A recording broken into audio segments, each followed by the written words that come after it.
Yep. Check. What is up, y'all? Welcome to the stream. My name is Switch. And today is the day that I have been waiting for a minute and a half.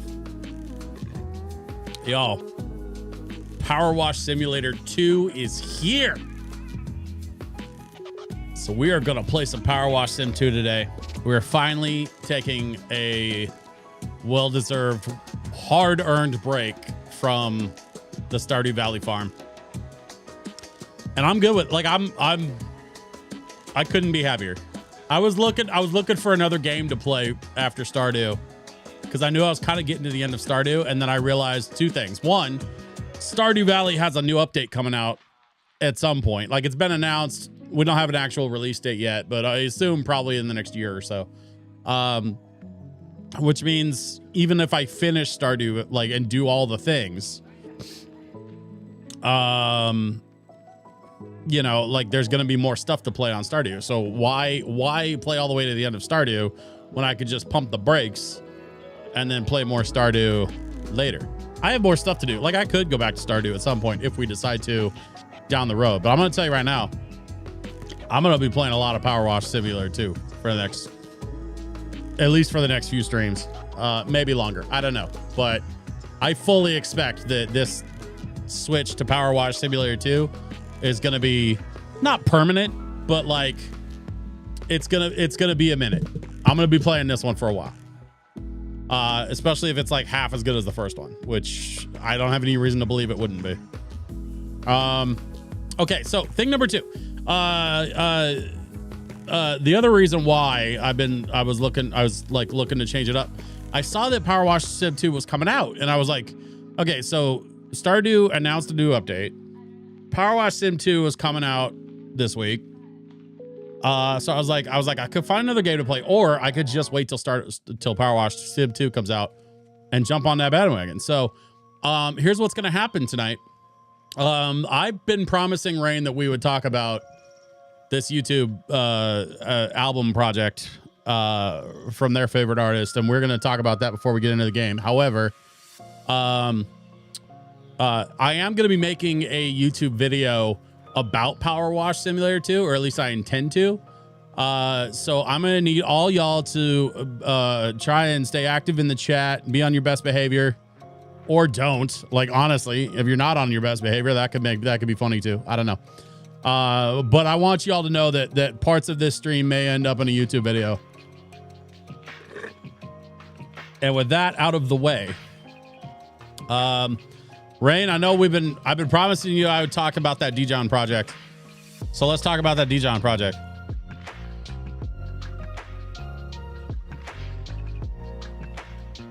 I want to say up front that I think, having watched, the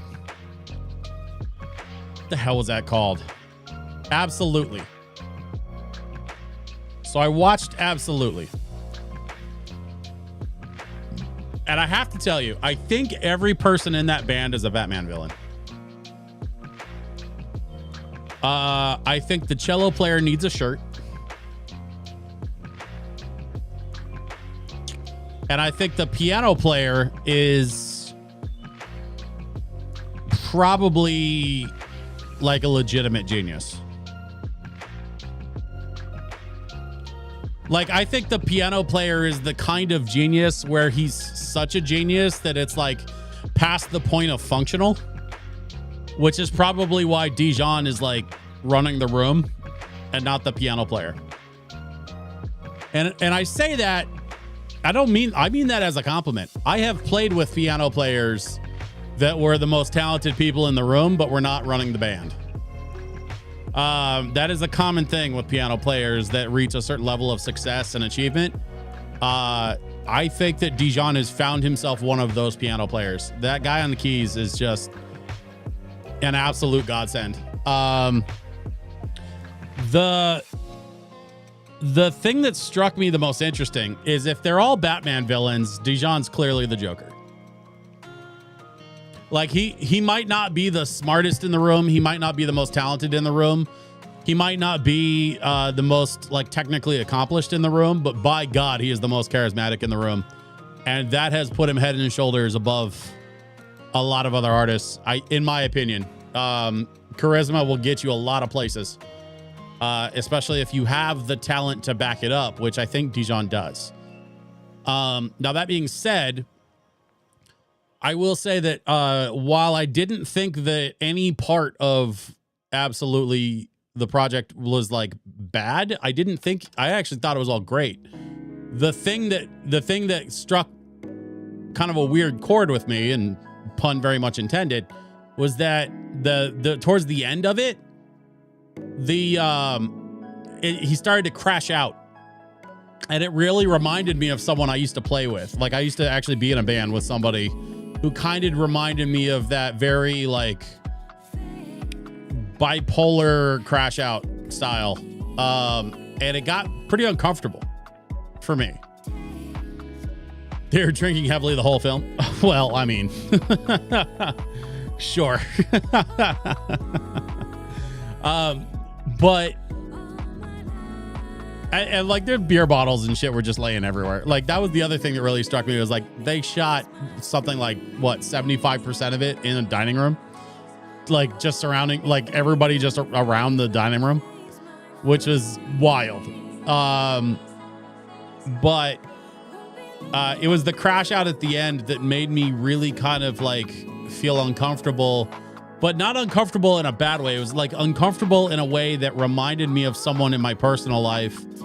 And it felt like it added another level of depth to the art. And then the fact that they just captured all that on camera was just, icing on the cake.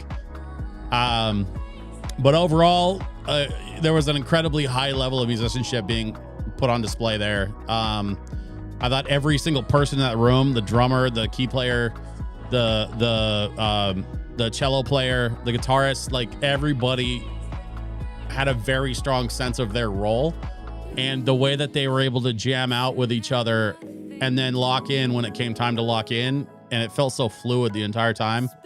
Like it looks so easy to do when you're watching a video like that. But I really, really wish that people understood how fucking hard that is to make it look that easy. Unless you have training, unless you've experienced that kind of jam session before, unless you've played with musicians on that level before, like it is so incredibly difficult to effectively convey the challenge rating of what they accomplished on that video, and to be able to do it, they probably did a few takes. They probably shot a few things a couple of times to be able to cut some things together. But yeah, like there was a very, very high level of musicianship being put on display there. And it's the kind of thing that you don't see a lot often anymore. Because unfortunately, one of the downsides, there's an extreme level of chemistry on top of that. Yeah. No, I saw that. I completely agree with you, Rain. One of the downsides, unfortunately, to a project like that, where it's all very chemistry driven, very and it's very jam session-y, it's difficult to convey how hard that is to somebody who hasn't been in a situation like that or played in a jam like that. But unfortunately, that also means it's very hard to package and sell that on a commercial level, right?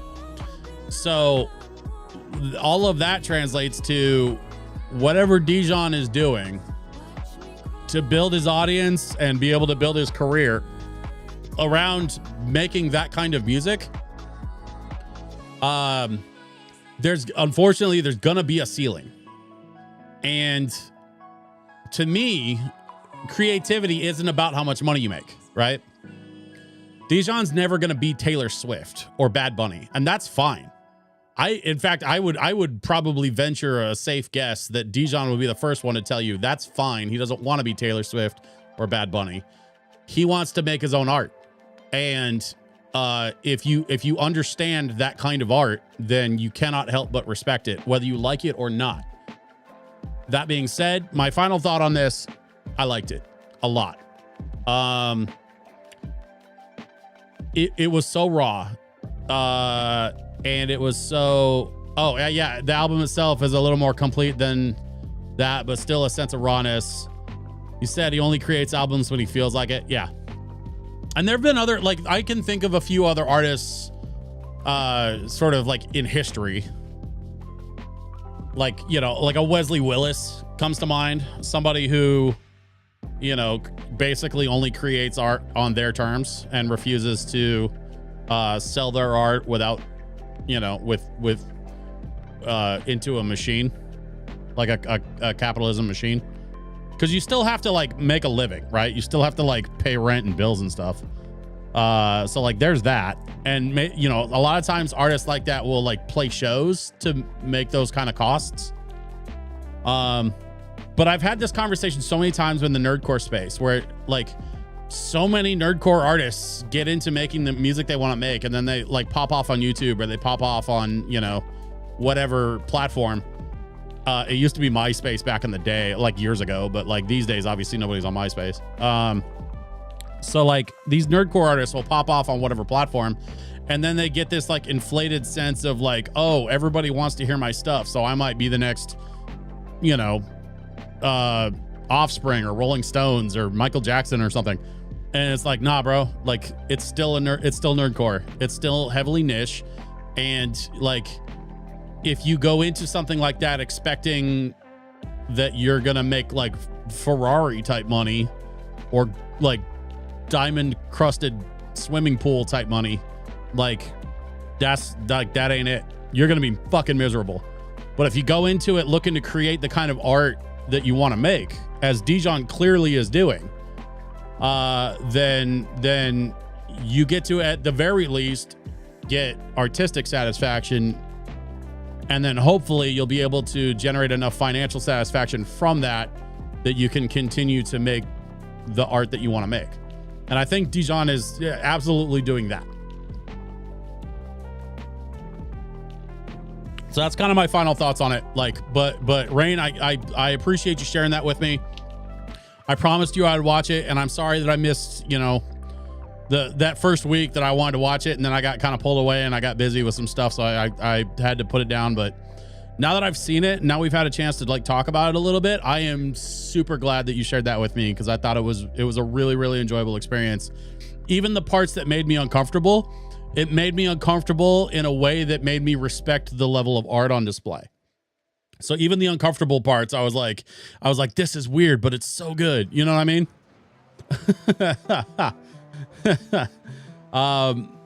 That being said, we're 20 minutes into this stream. I haven't even started playing Power Wash Sim yet. We got to get going. So I have bottled water. I have game ready to go. Let's do the thing. Where is it? There we go. Power Wash Simulator 2. Okay, so I did oh, my controller died. All right, so I got a question for the chat. I want to know, everybody, whoever's in the chat right now, I want you to chime in for me and let me know what you think. Should I go back and redo the first level, which is a it's the removals van? I can redo the van if y'all want me to. It's just like the tutorial thing. Like you just start out with the van and then you move on to the second level, which is like a bathroom thing. Nah. Snowhole says nah. I mean, I'll be real with y'all. It's Power Wash. Like the new art and designs are kind of cool, but it's all very similar to the first Power Wash. So like, you're really not missing much. But this public facility, so the van level and the public facility level were the 2 levels available in the demo. So I have played both of these before, but we can jump in and keep going with the story mode. I didn't want to play past that first level though. I only wanted to play that first one just to like test it and make sure that the thing was working, right? So like, oh, I don't know which. I don't know which nozzle I should be using. Washer equipment. Okay, so we've got the Prime Vista 1500 for light duty. And the Urban XU1. I think the Urban provides power comparable to a medium duty washer, but at a cost to the, okay. So yeah, the black, the other one. Yeah, this is the one. All right. And then we have, let's see.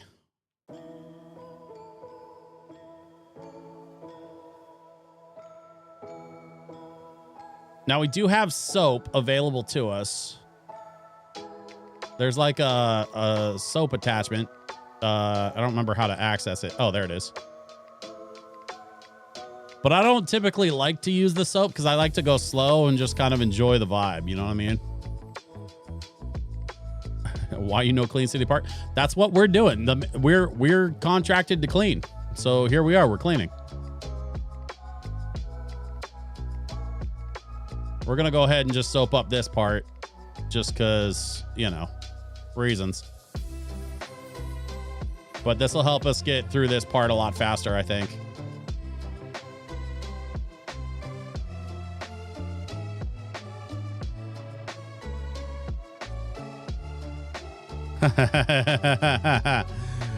Yusuf rating in. What up, my dude? Good to see you. Shout out to Yusuf, everybody. Yusuf is one of the homies that I DJ with sometimes whenever we get the chance. And Yusuf also does some game streaming. So y'all should definitely check him out. He streams games a lot more consistently than I do, by the way. So like, if y'all want a good game stream to check out, like you can check out Yusuf's stuff. It's a little more variety in his streams, and he tends to play through the games a little more consistently than I do. Glad to catch you streaming. Yeah, right. Yeah, dude. I don't see you kicking it that often. Like we usually like kind of like go past each other a little bit with our schedules. Thanks for the shout out. Oh, please. My pleasure. It's good to see you, man. Yusuf, I think you might have missed it because you just hopped on, but parts of this stream will be on my YouTube channel. So just a heads up, there's a non-zero chance that stuff you type in chat might end up on YouTube. You know, being the troublemaker that you are, I figured I would give you a heads up. With all your foul mouth nonsense. It's all good. No, I'm stoked to be making a YouTube video about the new Power Wash sim, and it's kind of like this is part of the new direction I want to be going in. I'm in the middle of dealing with like a writing project that's due at the end of the month right now, so I'm trying to get that done. And if I can get that done, then I'll get back to making YouTube videos, and I want to start making them videos more consistently. It's just I got my new video stuff all kind of figured out just in time to put it back down again so I could do some writing. But this writing project's like finally I'm starting to like, you know, pick up the pace a little bit on it. So we'll get it done here soon. And what am I missing? Oh, nope, that's it. All right. Soapy, soapy, soap, soap.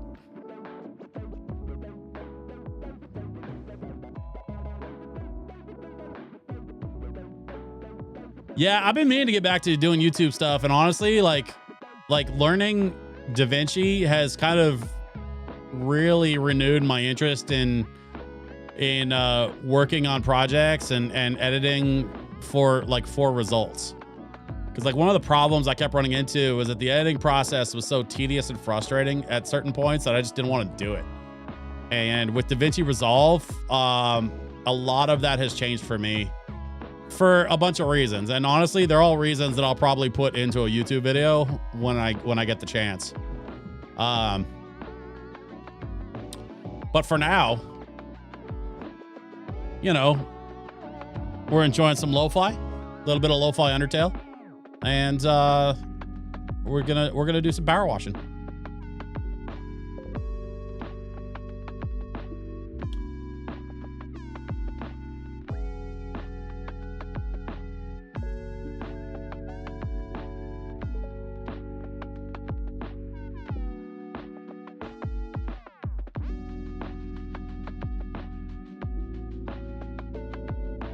Ooh, that's lovely. Yeah, that looks good. Let's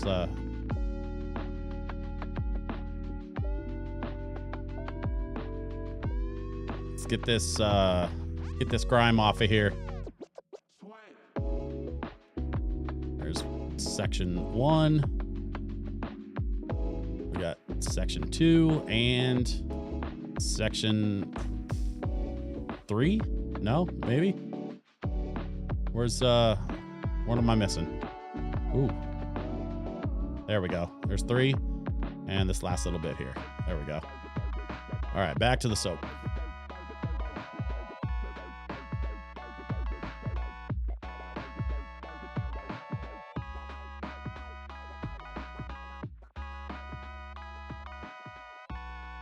The soap makes it look like you're sandblasting.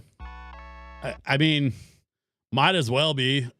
I don't know, short of sandblasting, I don't know what else would actually get this level of grime off of here.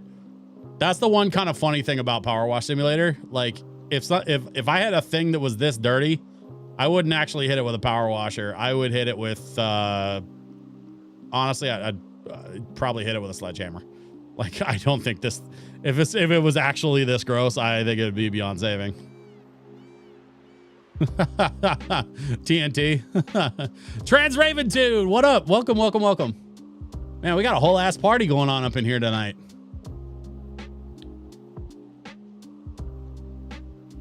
TNT would work. Yeah. I don't know. I appreciate the sort of like cartoony silliness of this game. Like honestly, it's one of my favorite things about this game. But there's a small part in the back of my brain that goes, you know, I've used a power washer before, and there are just some things it can't do.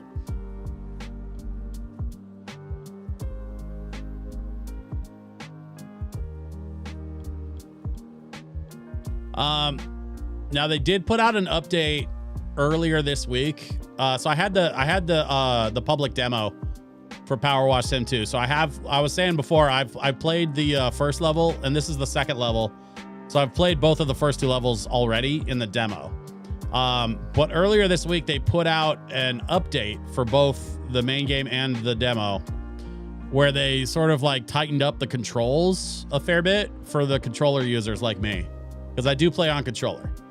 And I'm so grateful that they did. It still could probably use a little tweaking, I think.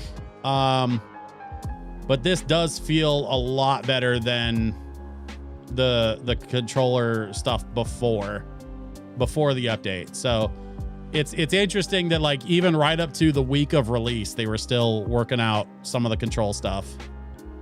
But this does feel so much better than it did on the demo.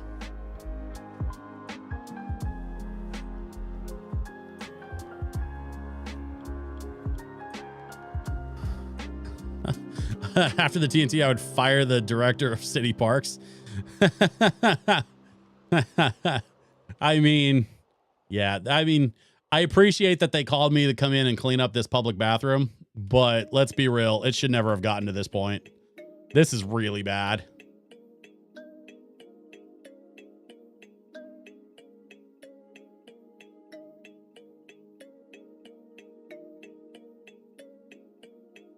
It's so gross.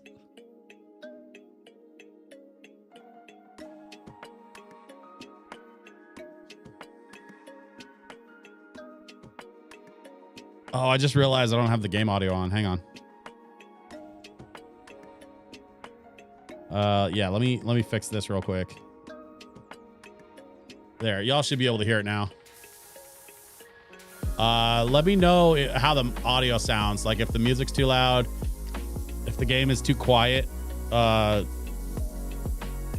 Just say the word, I'll get it sorted. Y'all know me, I'm always worried about my audio. Mostly because I just spent way too much money on audio stuff. I have audio controls. I have hardware controls for everything. Like, it's kind of stupid. But, you know, I was DJing before. These days, I don't DJ on Twitch anymore just because they changed the rules and the way that it works. But I can still play some lo-fi music for y'all, and I can still chill with you. And I love doing this.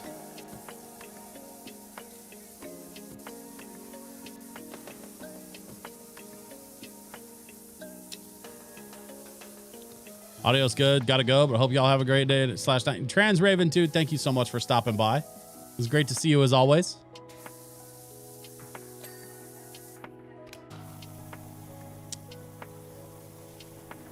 I'm curious. I want y'all to tell me, like, well, first of all right, you know what? No, let me back that up. How was everybody's week? Yusuf, Snowhole, I mean, how's everybody been doing this week? We feeling good? Y'all doing okay? I know we got Halloween next week. I'm not especially looking forward to Halloween this year because I have to work. I don't usually like working on Halloween, but they needed somebody at one of the spots that gets taken care of by my club crew. So like, I was like, all right, I'll come do it.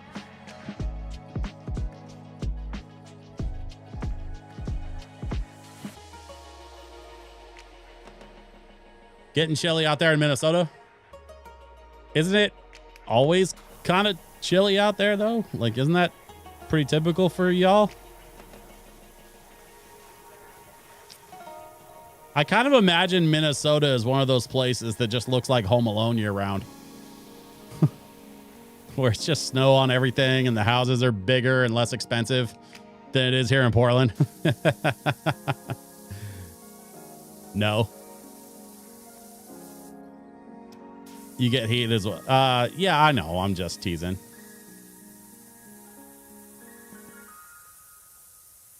Oh, hell no. Let's see. Oh, look, the door's open. Oh, look, it's absolutely disgusting. What did they eat?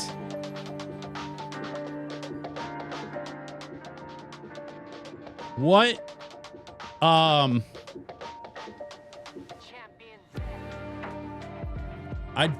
What the hell happened in here?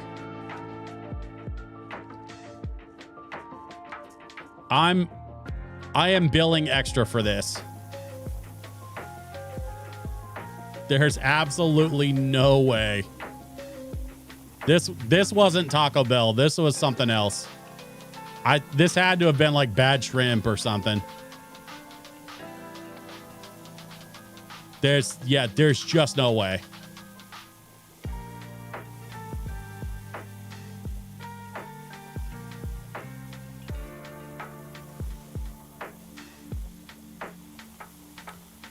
I've been in Chipotle bathrooms cleaner than this.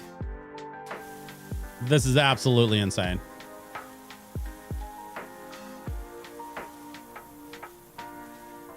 Oh, no. Oh, it's so weird.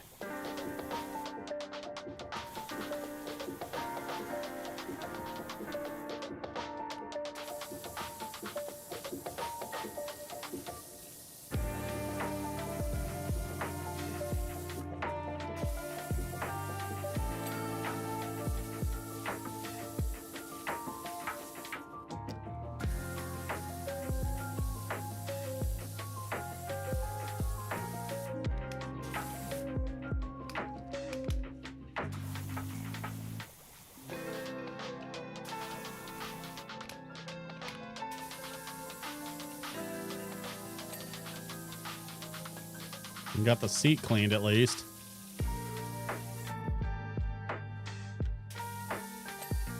Okay, there's the toilet. All right, so the toilet's clean. Good God.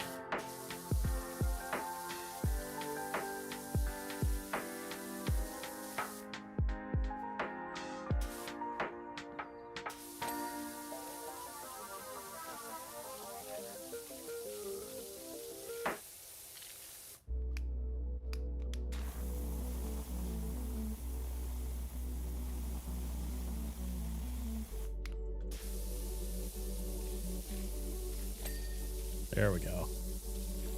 Got the sink.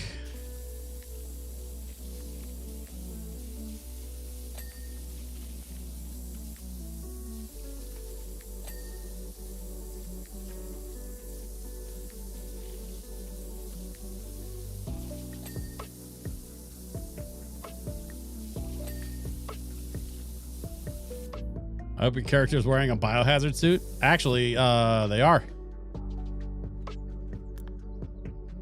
Let's see. If we go to outfit styling, and we can see currently I'm wearing this mask and these overalls and those gloves and those boots. So this is where I'm at the moment.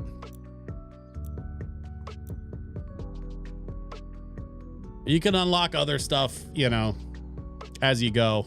But at least this is like the minimal required PPE.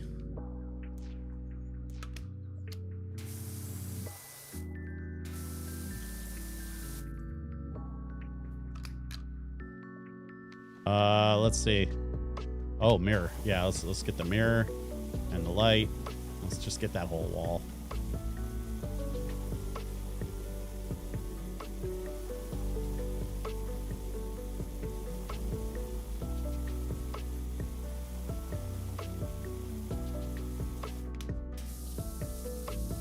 As soon as we get done with this bathroom, we get to move on to the next level, which will be completely new to me. So we'll be discovering it at the same time.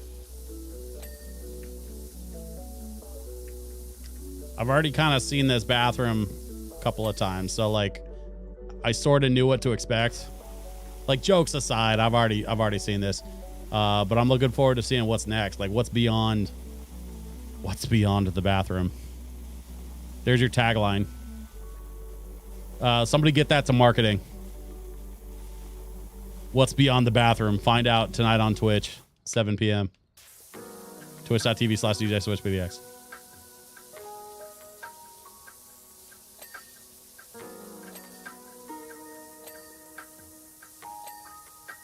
The soap really does help. That's the other thing I kind of noticed is like the soap was really not that necessary in the first game, but it's helping quite a bit in this one. I think they tweaked the way that the soap and the different nozzles work. Because I've also noticed the nozzles are sort of different as well. There we go.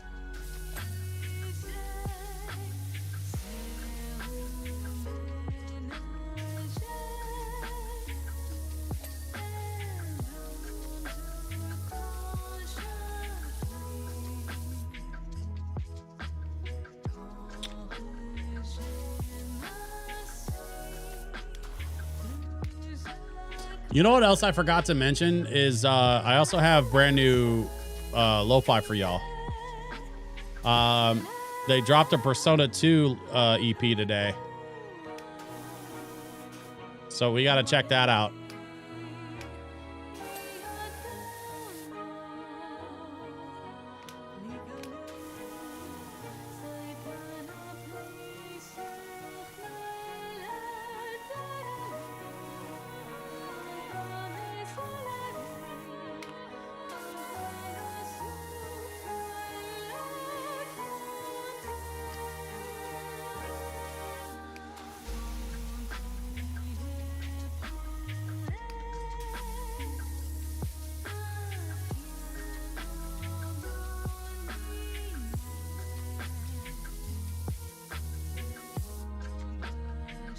What am I missing?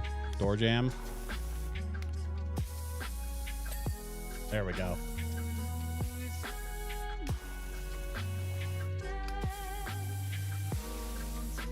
Let's see. Let's get up here.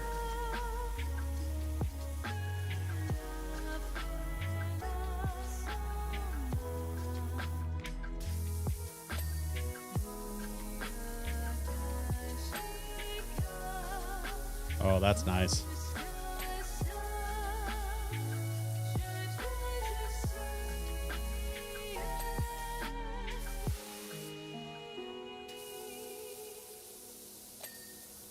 Different sections of wall coming down at the same time.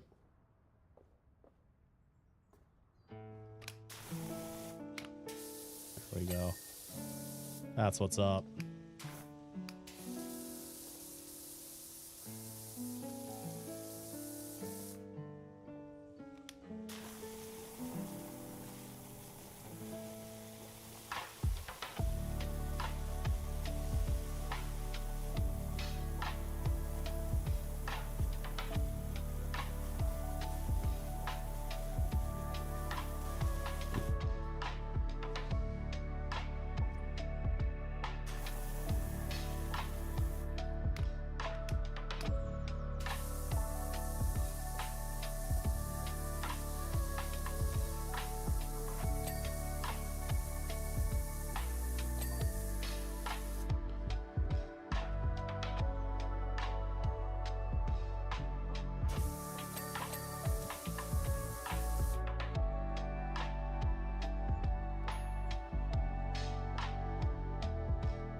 Let's get this mini split cleared up.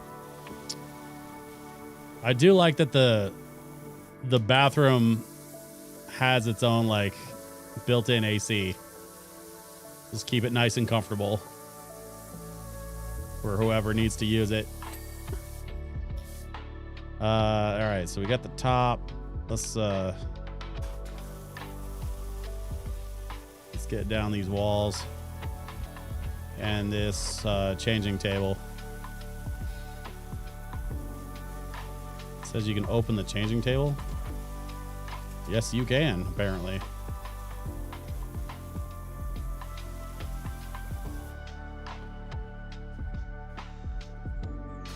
Hopefully it has an odor filter. I mean, I would assume.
There we go.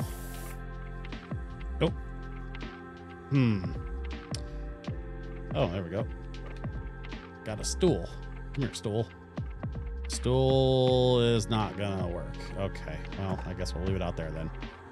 Yeah, there we are.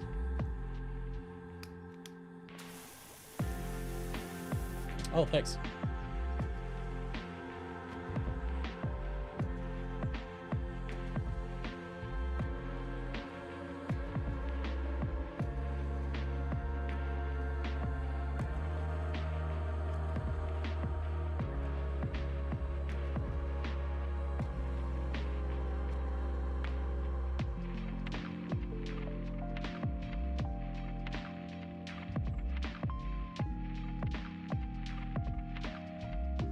All right, Snowhole. You said you broke a customer today. Tell me that story. What did you do? And how bad did they deserve it?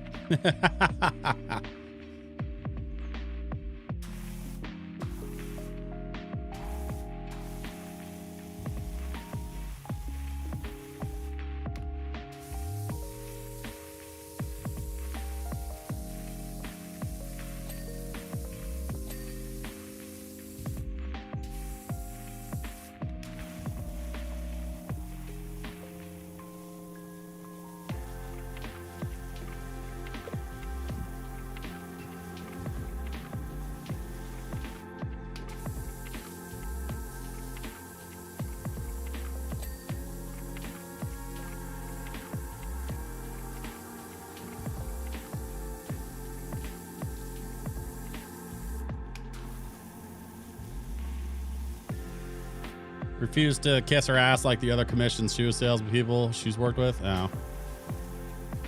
Yeah. I don't know. People get weird about that stuff.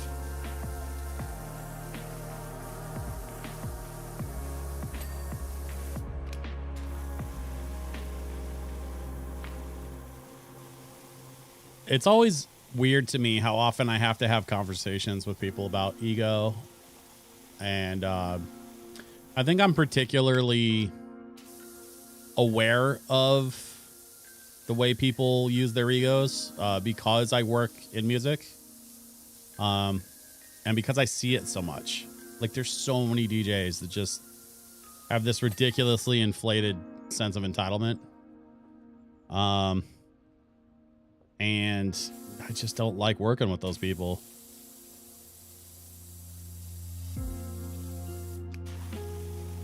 They all just kind of come off to me like clowns, you know? And I know, like, in like, you know, the entertainment business, it's a little bit of a different thing. But, like, in the entertainment business, it's a different thing in the sense that, like, I might not agree with somebody having an inflated ego, but at least I understand. Like, you know, it doesn't excuse a raging ego. But I do understand that people in entertainment can get them.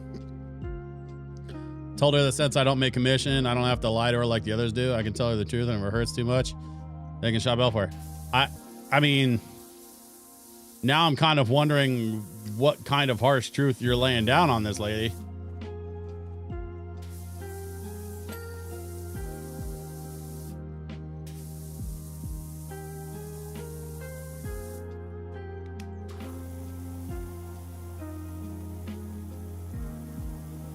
Like, is it really on some Al Bundy shit where the lady's like, no, I'm a size 7. And you're like, lady, you're a size 9.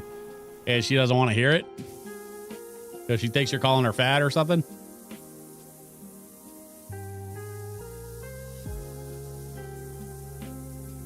I don't know. I've never sold shoes before. So I actually don't have any, like, personal point of reference there. I don't know what that experience is like. I used to sell stereos and, like, computers. And then I worked at Guitar Center. I sold, like, pro audio equipment for a while. Oh, look. Our bathroom is completely clean.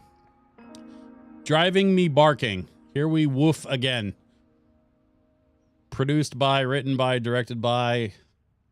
All rights reserved. Oh, that's funny.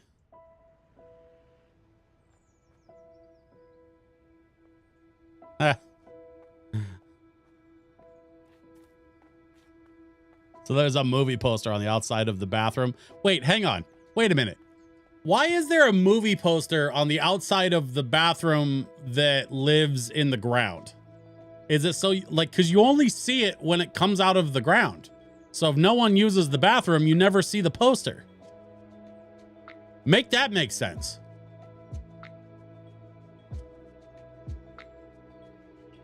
Whatever.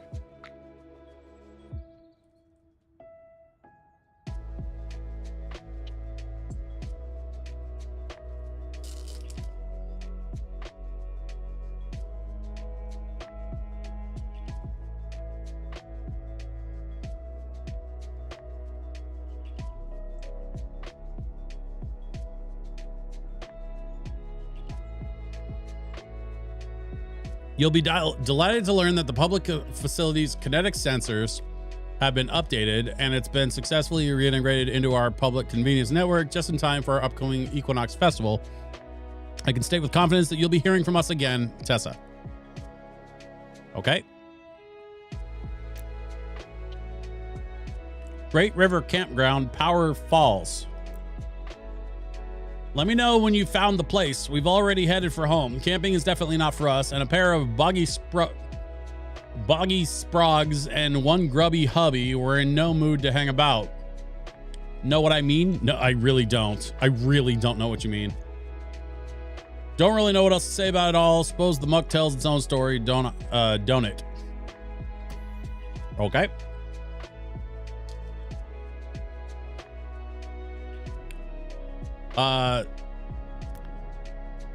The bathroom is on a platform. Well, the bathroom drops down into the ground. So like it comes up out of the ground when you need to use it. And then it goes back into the ground when you don't. I don't understand the logic of that. I'm sure it makes sense to someone somewhere.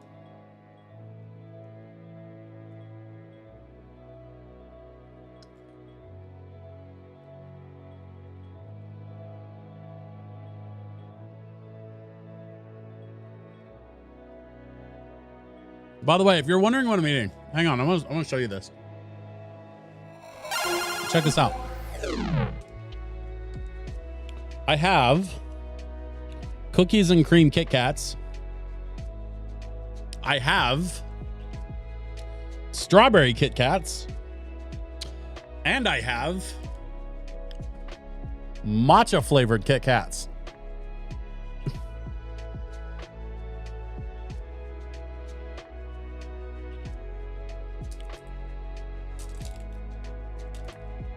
And I wanted to cut over to this camera so I could show you. These are the matcha Kit Kats. They're very green. Oh. I always forget what matcha tastes like. It's not bad. It's just startling. If you're not like used to it. Anyway.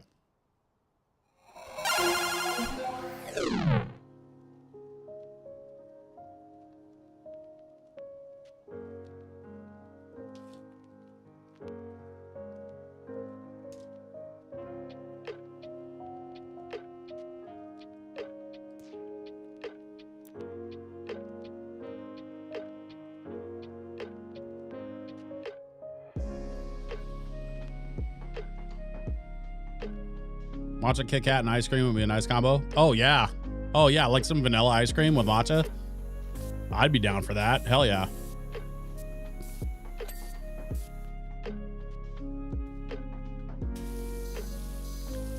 All right. Let's get out the soapies.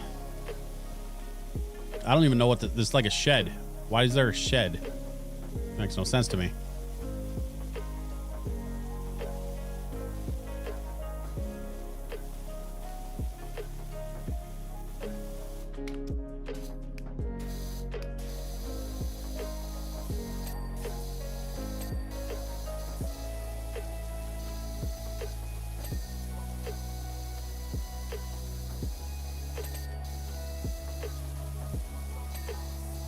I guess different people have different ideas of what camping is. Most of the time when I go camping, it doesn't involve a 2-car garage. Shikun, welcome. Power washing away. Let's go. Yeah. We had the brand new Power Wash Sim 2. And oh, it's a wood shed. Okay. I mean, that makes some sense, I guess. I was like, why is there a 2-car garage on this campsite? But all right, you know, it's for firewood. Those are like wood rounds that are chopped up in there.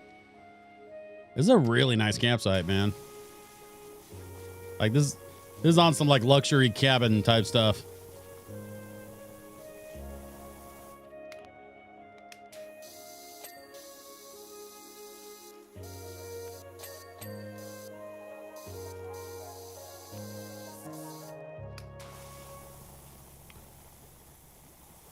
give it a bit of soap.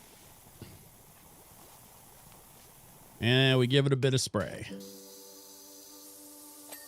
Ding. Ding. And then one more wall.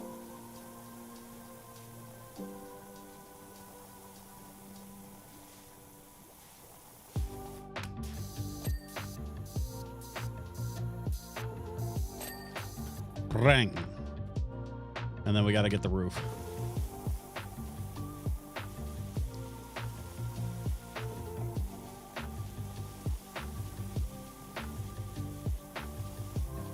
I already sprayed part of it, so the soap isn't really sticking. But that's okay. I'm just going to spray it all down again. Get it nice and clean. That's what they're paying me for. Clean up everything. Okay, we got some stepping stones. I'm just kind of realizing like how well manicured this campsite is. All the like gravel pathing and like this is not like the kind of campsites we get out here in the Pacific Northwest.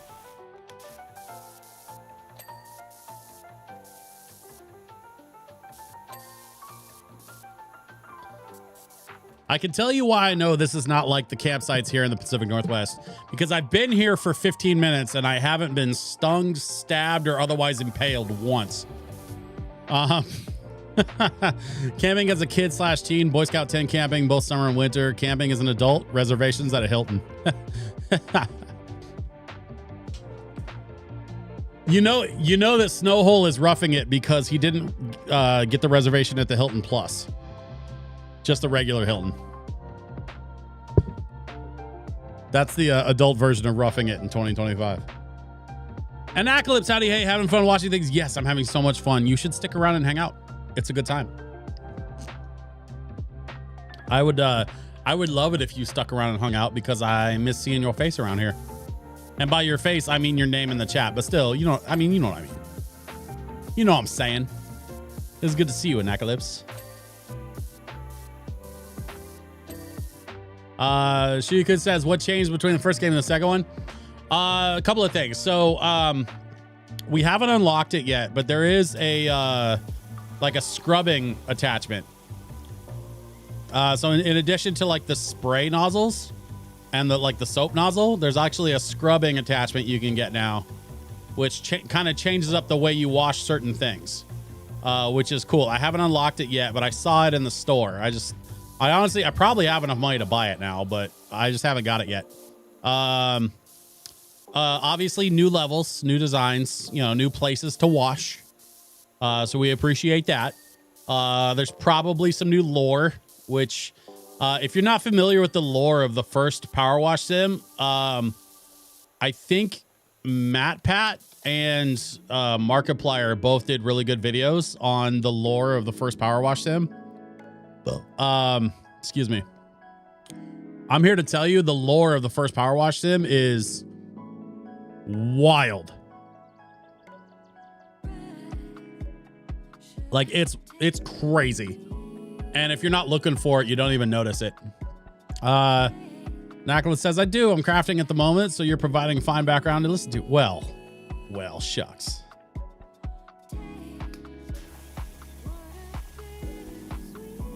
And Eclipse, I am always happy to provide the background for your crafting needs.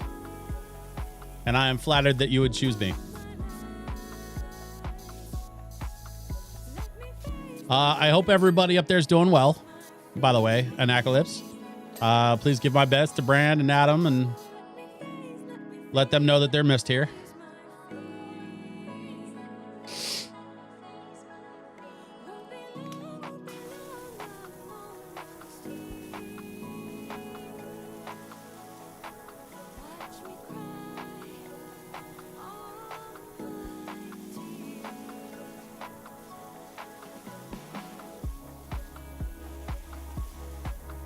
Oh yeah, we're gonna get a nice, good soak on this one.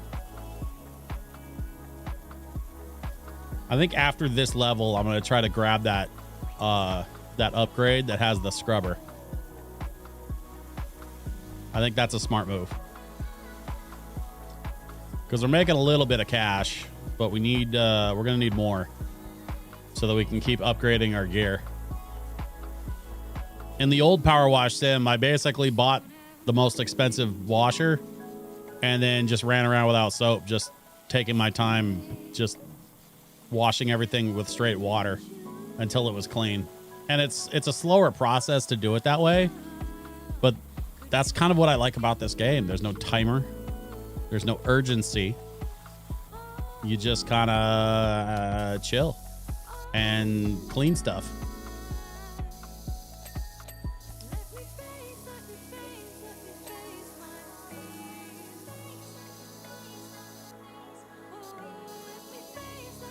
One of my favorite Kingdom Hearts tracks off the Kingdom Hearts Lo-Fi album. I appreciate this album so much. I'm here to tell y'all, don't sleep on this album. If you haven't had a chance to check out the Kingdom Hearts Lo-Fi stuff, there's 2 volumes. There's a volume 1 and a volume 2 from Kuraga. And they are both absolutely excellent. Let's go. Let's go. Okay. Ding. Another one.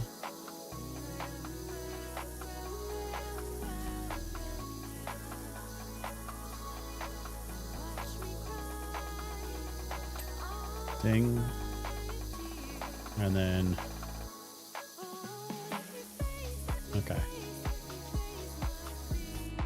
All right. So we got that part. We got that part. We got the rocks. What do we want to do next? I think we do these next. The other sort of like small challenge that I used to give myself on the old Power Wash sim is I would try to see how much I could do without the ladders. Not because like I have anything against using ladders. I'll absolutely use them if I need to, but like, I don't know. It's just kind of like a fun side questy kind of thing. Like see if you can do it without, you know? I just don't want to interrupt the flow of like, if I'm trying to do stuff and there's a bit of a flow going on, I don't want to stop what I'm doing to go grab a ladder.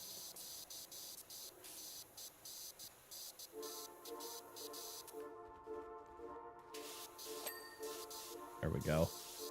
Beautiful wooden stool. Nice little lantern. I mean, I don't know that I've ever been on a campsite with a telescope, but it's a nice touch for sure.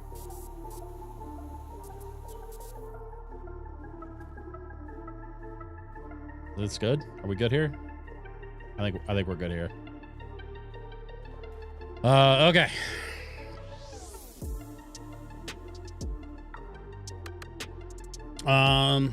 I'm sorry, folks. I'm not even looking at chat. Crafting. Oh my God, it would be funny if you got cash deducted from your washing gig if you didn't use the nature safe soap while on the campground. That's awful. Brando's making dinner and listening too. Says, hey, I'm actually crafting for a booth I have for the Tacoma Bazaar tomorrow. Spooky space themed knickknacks, and also my primary business, palmistry and astrology readings. We might get Autumn down to Tacoma for that.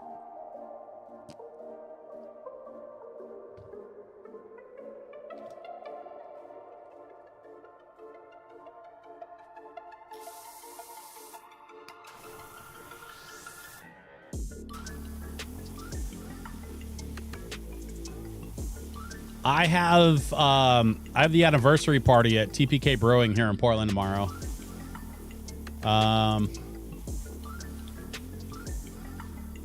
And then next week, I don't know what y'all have planned for Halloween. Which by the way, Halloween is on a Friday this year, which means I will not be streaming next Friday. Unfortunately, I have to go play a club gig. I usually don't love working on Halloween. But my club crew really needed help, and I'm still technically part of the crew, even though I haven't really been doing a lot of clubs anymore. That was all kind of like pre-pandemic. DJ Switch stuff, but they said they wanted help. It's a place that I've played many times before, and I said, all right, I'll go do it. Because I do like the place. It's kind of a easy spot to go, like, just like sit and chill and play tunes. You know, work a dance floor. I have work planned. I'm gonna have to shoo away all the annoying people from the store since it's across from a Spirit Halloween. Oh no. Oh no, that sucks. Although I'm curious, and Snowhole, maybe you can find out for me, how busy is a Spirit Halloween on Halloween? Like, isn't that kind of late in the season? Like I guess people could be doing some last minute shopping or whatever, but like, I feel like once Halloween actually hits, that's when Spirit Halloween probably like falls off on their average attendance for, you know, reasons or whatever.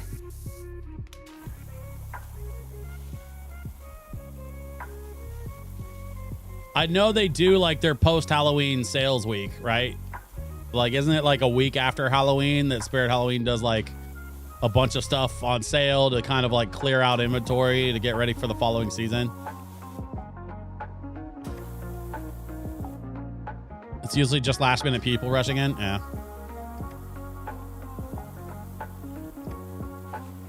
I've never worked at a Spirit Halloween, so I don't really know. Like, I've done events with Spirit Halloween and stuff, but I've never actually like worked there. So like, I don't really know how it goes when it comes to like people trying to like snag last minute costume stuff or accessories or, you know, decorations, like whatever it is they sell there. Oh, we got a little soap over here. I almost missed a spot. There we go. Yeah, this is so freaking satisfying. I am loving this.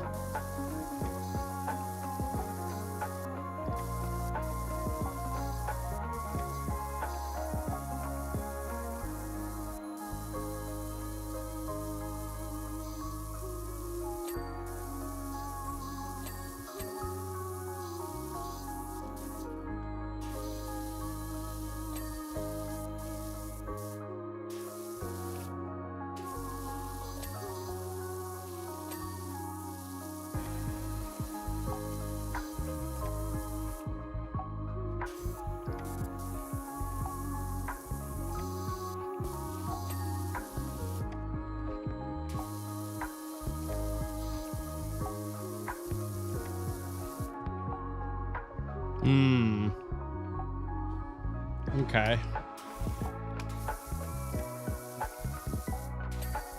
There we go. Oh, we got to clean the cooler. I want to open the cooler. How come it won't let me open the cooler?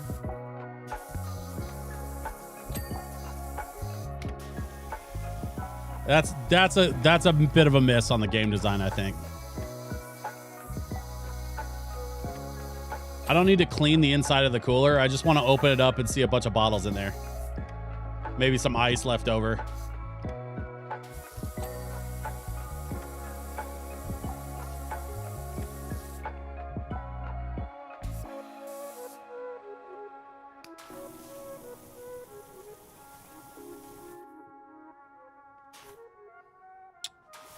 Spirit Halloween across from me used to be a Forever 21. Okay. So now, Snowhole, I got to ask you this question. Who was the more annoying neighbor? Forever 21 or Spirit Halloween? Because Forever 21 kind of comes with its own headaches. And before you answer, the Forever 21 headaches were year round. Spirit Halloween headaches usually are only for about a month and a half.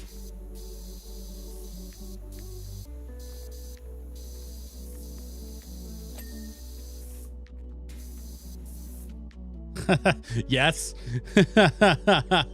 All of the above.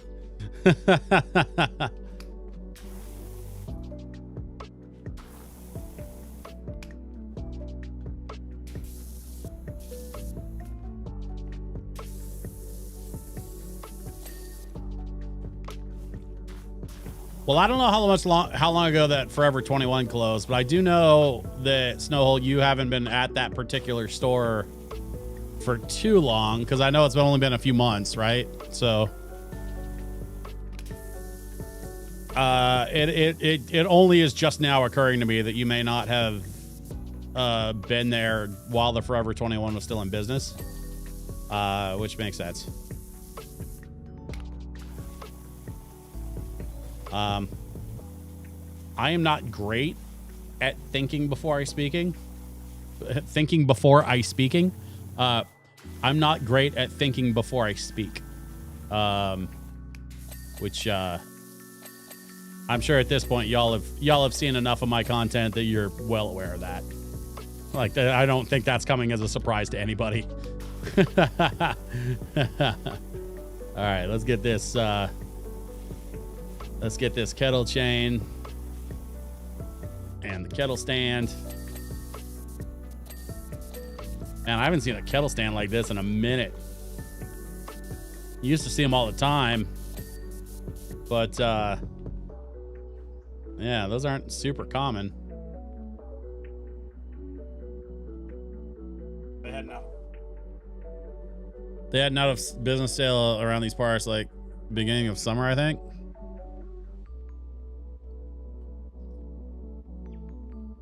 I was there when Forever 21 was still operating, just not the shoe store. Ah, got it. Okay, gotcha. Yeah, I don't remember last time I was actually in a mall, let alone anywhere near Forever 21. I certainly never bought anything at Forever 21. Nothing against them, but just that store was not for me. Being a 6'4", you know, at my fighting weight, I was 6'4" and 300 pounds.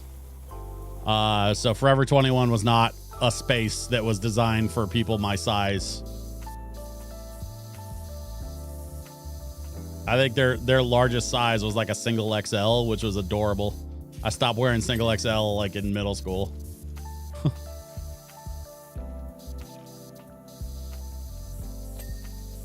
Look at the little dog bowl. Oh, that's cute. It says, please wipe your paws. Oh, that's cute. Let's get the door. If I wash this cabin, do I have to go inside it too? Like with the bathroom? This ought to be interesting.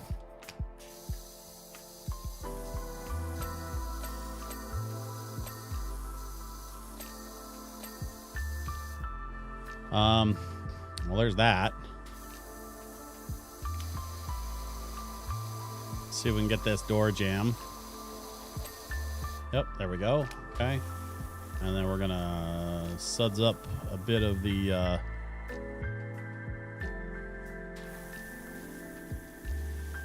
there we go.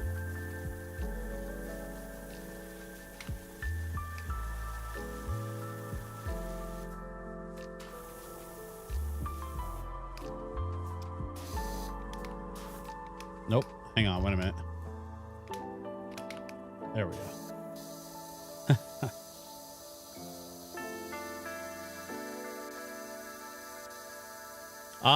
I also mentioned on the Discord that we have a new lo-fi album to check out. So I think as soon as I'm done with this level, we should take a beat and check out the new Persona 2 EP. Just dropped today. And it's from Lost Tree, who's one of my favorite like composers that they've been working with. One of my favorite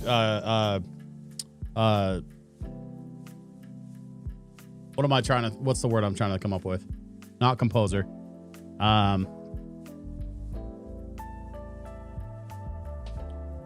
Producers. One of my favorite producers is this dude Lost Tree.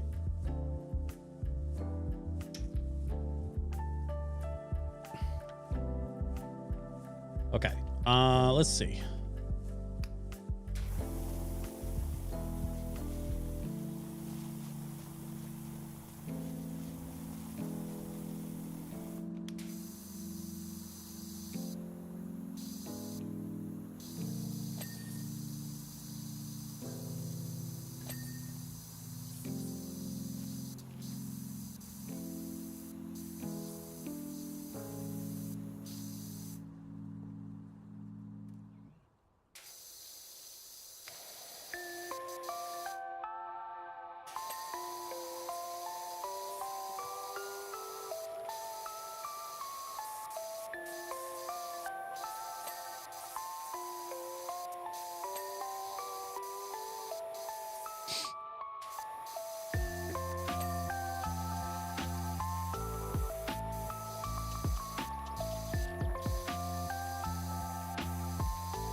Okay, I'm just about at the point where I probably need to go grab one of those ladders.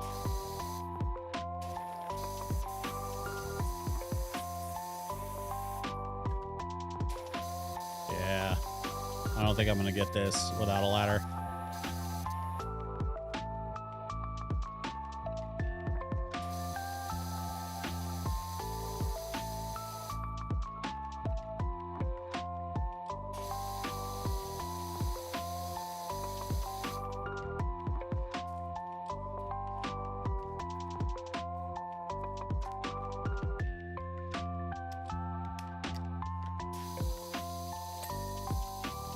There's one side and the other side.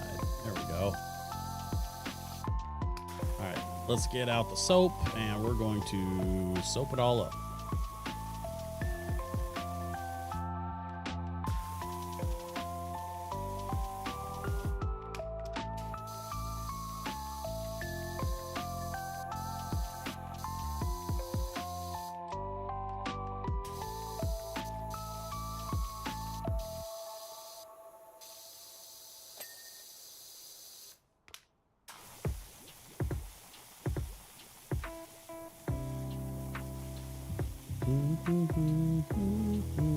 Speaking of Lost Tree, this was my first introduction to Lost Tree, was their Sonic Lo-Fi album, and my God, it's just so good.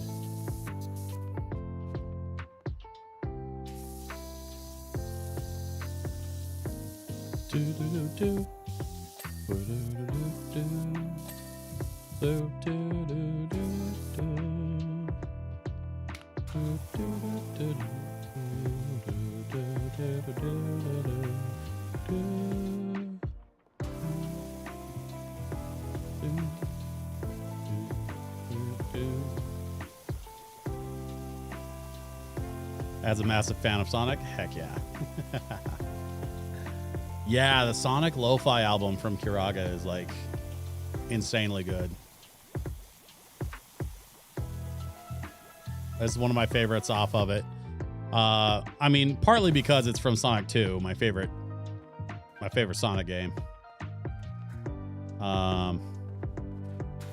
Like Sonic the Hedgehog 2 to this day is still a masterpiece.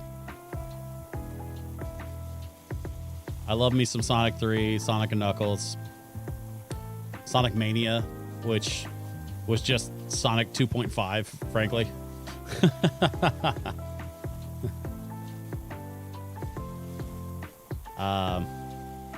But yeah, Sonic 2 has a really special place in my heart.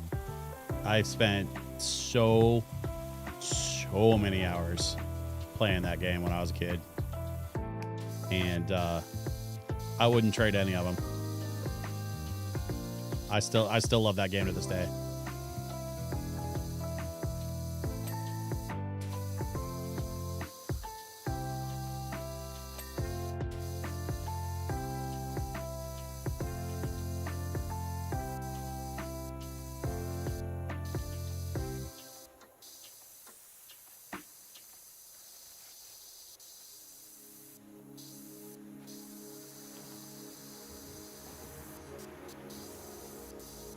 There we go. Sonic Mania. Fans fixing what Sega broke. Kind of. Yeah, although I'll give them a little bit of credit. They did have the team behind Sonic Mania do Sonic Generations, or at least part of the team. I don't remember the whole story there. But Sonic Generations was supposed to be kind of a spiritual successor to Sonic Mania. And then I think something happened partway through the production where they had to like cut a few people loose from the original Sonic Mania team. I don't remember exactly what the story was there, but I liked Generations. It was fun.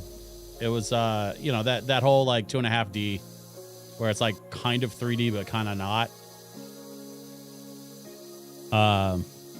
It was an interesting playthrough, but it was definitely a solid entry in the Sonic franchise. Like much more so than a lot of the other stuff they've done.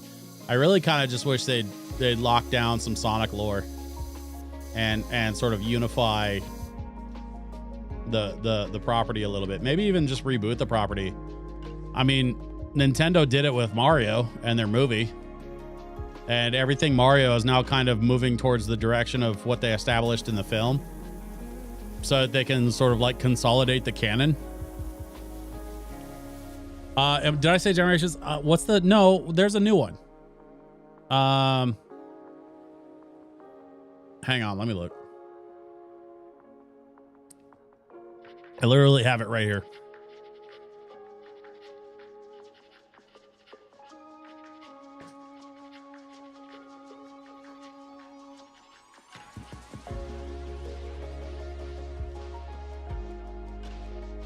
Superstars. Hang on. That's what I meant. Was Sonic Superstars. Is that? Yeah. I think that's the game.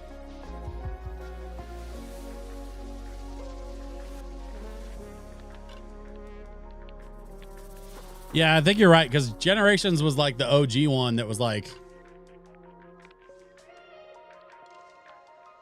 That was like, you switch between new Sonic and old Sonic. Which I think was for the DS, if I remember right.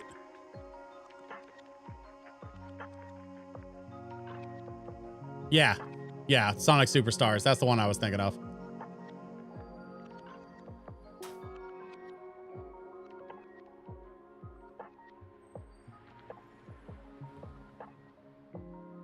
I misspoke. My bad.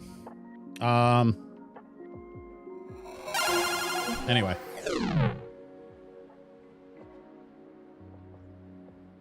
Oh, I'm out of tea.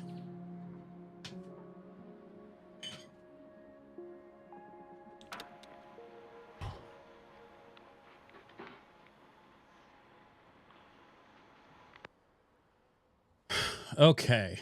Where was I? Oh, right. We are putting the soap on the building so that we can wash the rest of the building.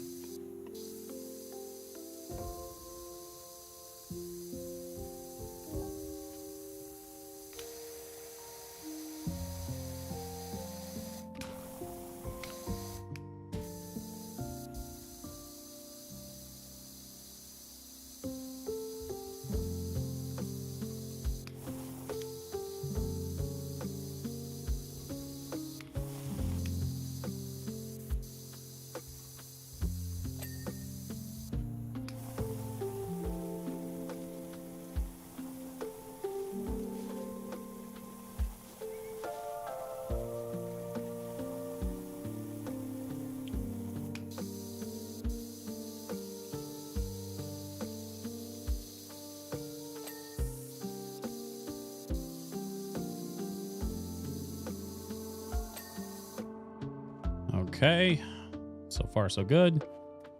Just got to get the backside, which is still super disgusting. Oh man, you get to go away. Bye bye.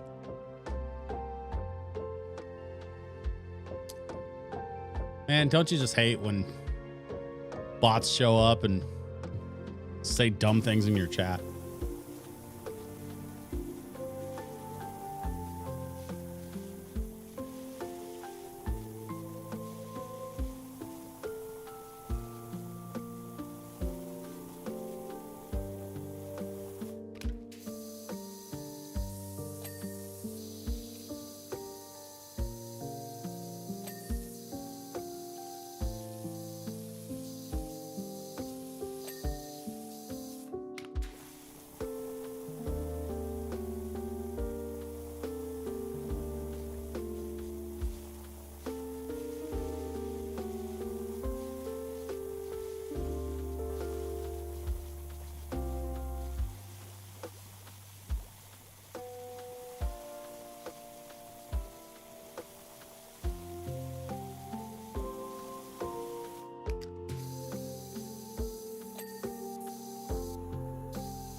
Okay.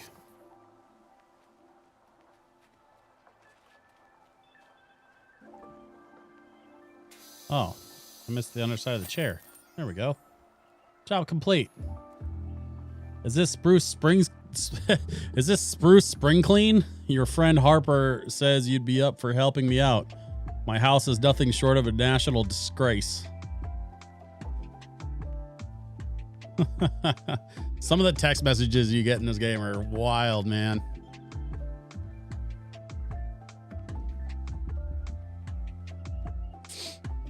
Naklow says Mania has the best soundtrack. That is true. Because Mania is largely the same soundtrack as Sonic 2, but with some like fun added stuff. Also, T. Lopez is the shit. I love that guy's work. All right, let's do this. I'm gonna head back to home base just momentarily because I want to do some upgrading, and we're gonna take a look at our current equipment situation. Washer equipment. Let's see. So we got the Swirl Force Surf Ace. We also have the Prime. So we have $1,200 to spend. So if I spend 5 and then 20-inch head or 17-inch head.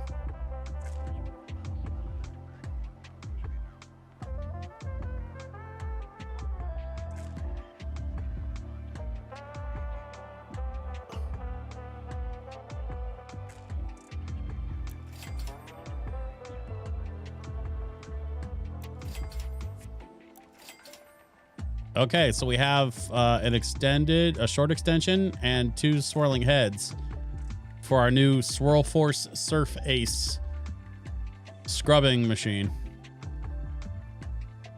This ought to be good. Prime Vista Pro, you got all kinds of weird, the triple nozzle, adaptable nozzle. I wonder what that means.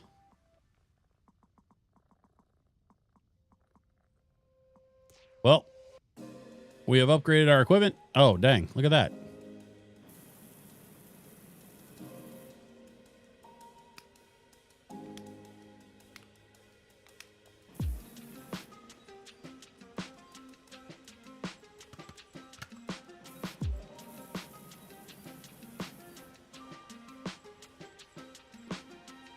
And this is our headquarters, by the way.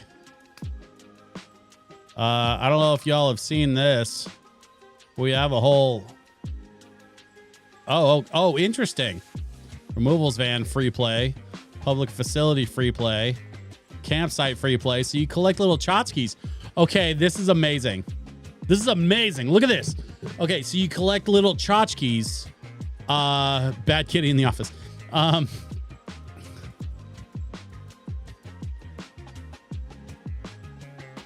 The cat's fine. You can pet the cat.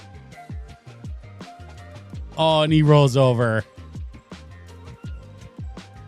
He wants belly scritches. There's a couple other cats. There's Bubbles. So that's Bubbles. That's Squeak. And then there's Mama Kitty, Ulysses. And I just got I got something unlocked that just said pet all 3 kitties. So that was actually an achievement I unlocked for petting all 3 of the cats. The cats are fine. The cats work here. The cats are part of my very strategic customer relations board. Anyway, this is my office.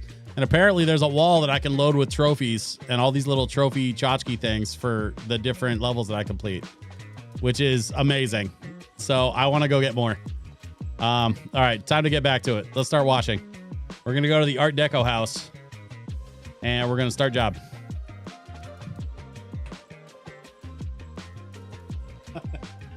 Fixes that in the HR system.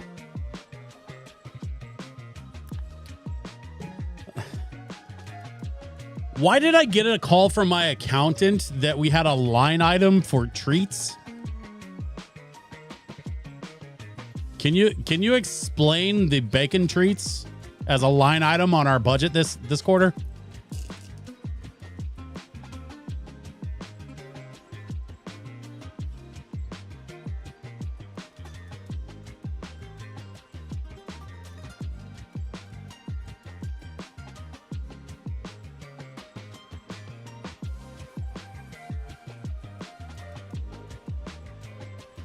So this is Trilobite Lodge. Apologies for how filthy it is. I've just got back from a dig in Alaska to find the house looking like this, and my other half, Karen, apparently vanished into thin air. It wouldn't be the first time. Whenever she gets a whiff of anything interesting, that's her gone for months. Okay. Well, let's get to washing. In fact, tell you what. Let's start with this floor patio walkway area. Because I want to try out my new circular scrubber.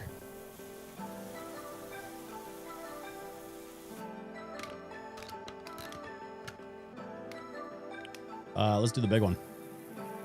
Yo. Look at this.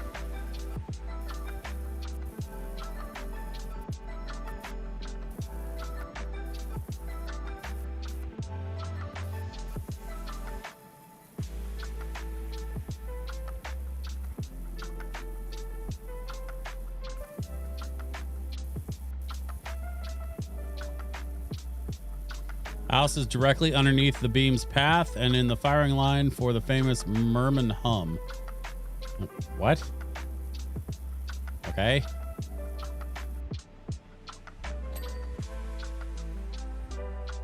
Oh, it's an orbiter. I've sold those before.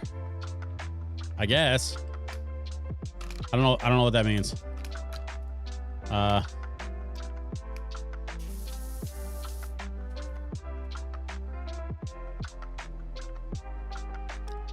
Oh, that's the beam they're talking about, I guess.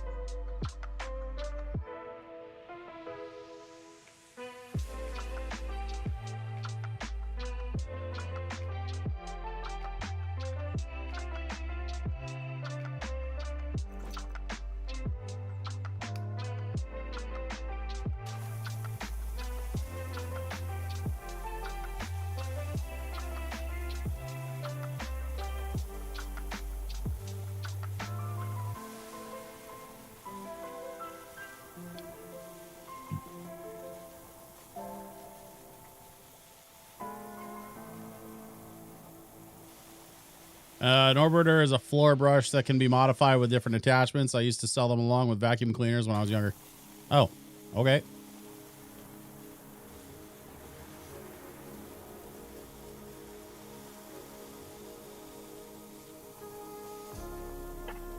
Oh, is that like the big, like the floor scrubby things with the giant round pads that like janitors use at school? I think I've used one before.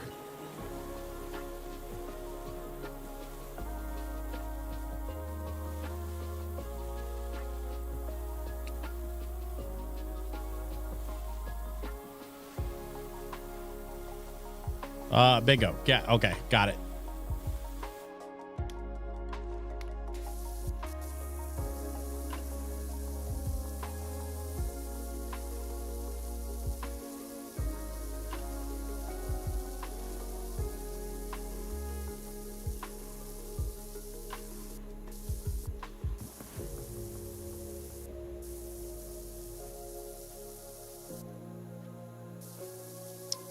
Keep bumping into stuff.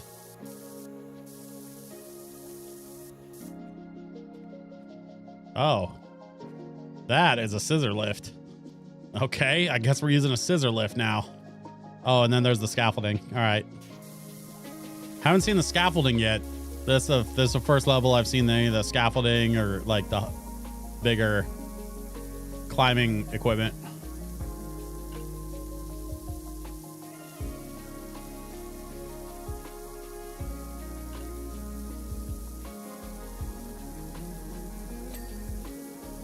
we go.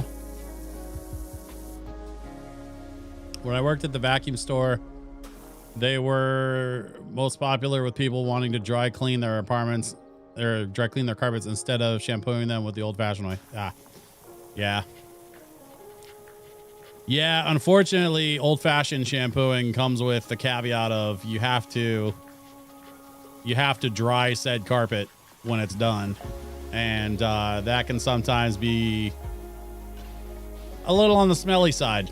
And you have to have good airflow, and sometimes you gotta bring in some big old fans. It sucks. The house I grew up in had carpets. When my parents built a new house, when I was like 13, we moved into the new house and it had hardwood floors instead of carpeting. And that was pretty much it as far as like trying to keep the carpets nice. Like there was carpets upstairs a little bit, but the main house had hardwood.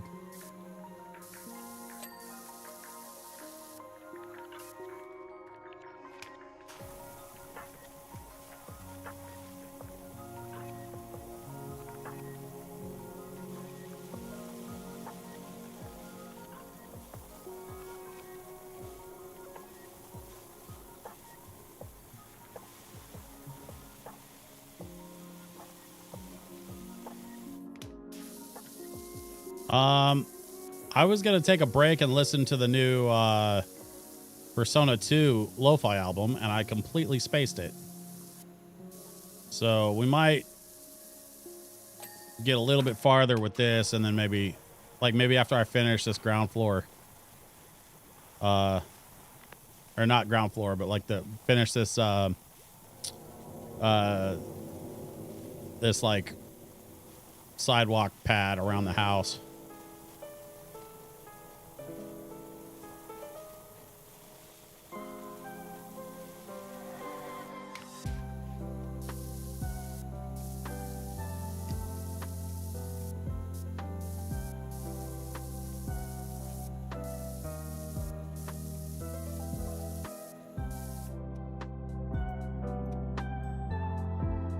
This is lovely.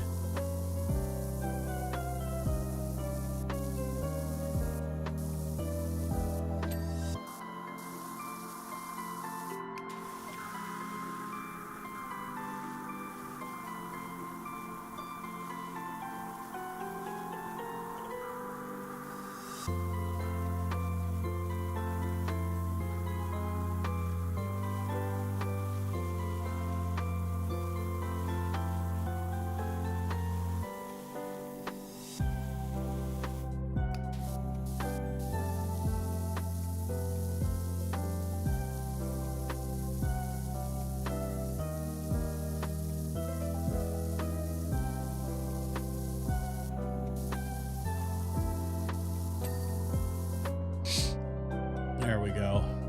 Okay. So that's that part done, at least. I still have the whole rest of this friggin' house to do. But I think I want to pump the brakes, and I want to check out this new Lo-Fi EP, or at least get it playing.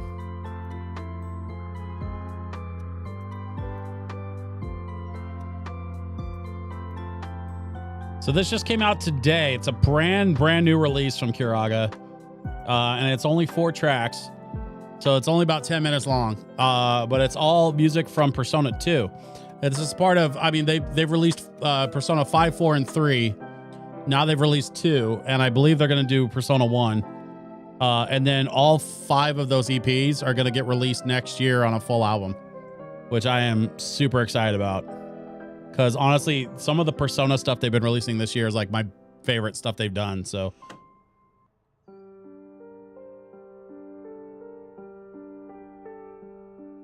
this is the brand new EP from Kuraga Records. This is Title Screen from Persona 2.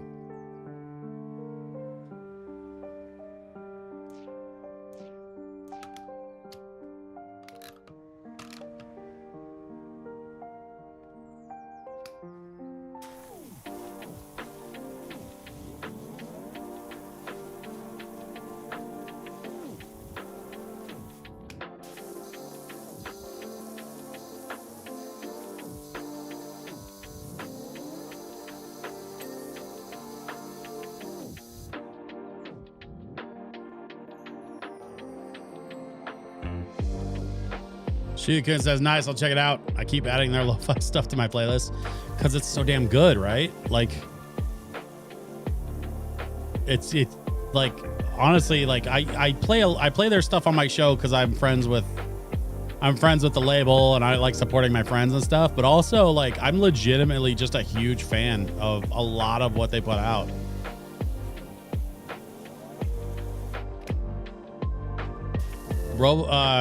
Well, he goes by Robo Rob in the EDM scene, but Save Point, my friend Rob, who goes by Save Point at Kiraga, he runs the label, and as a producer, like he's got a fantastic ear for like smooth, jazzy, like lo-fi, but with energy, and that's really what I like about it. Is it's lo-fi that doesn't immediately put you to sleep. It just calms you down and kind of helps you relax.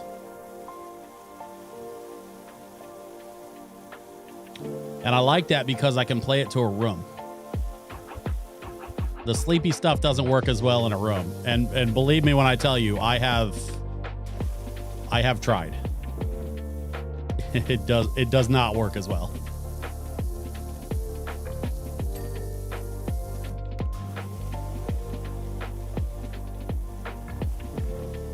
In a room full of people.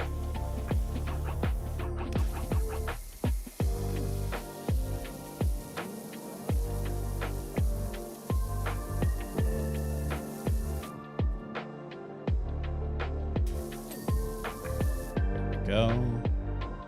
Okay. Next panel.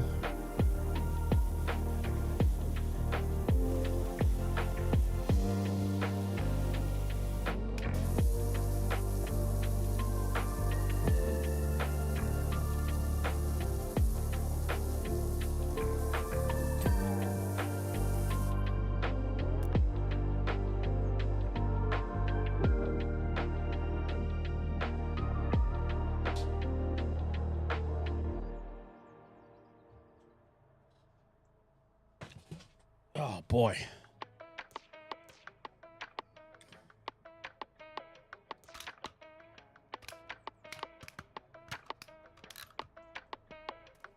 Shikun, that's exactly it.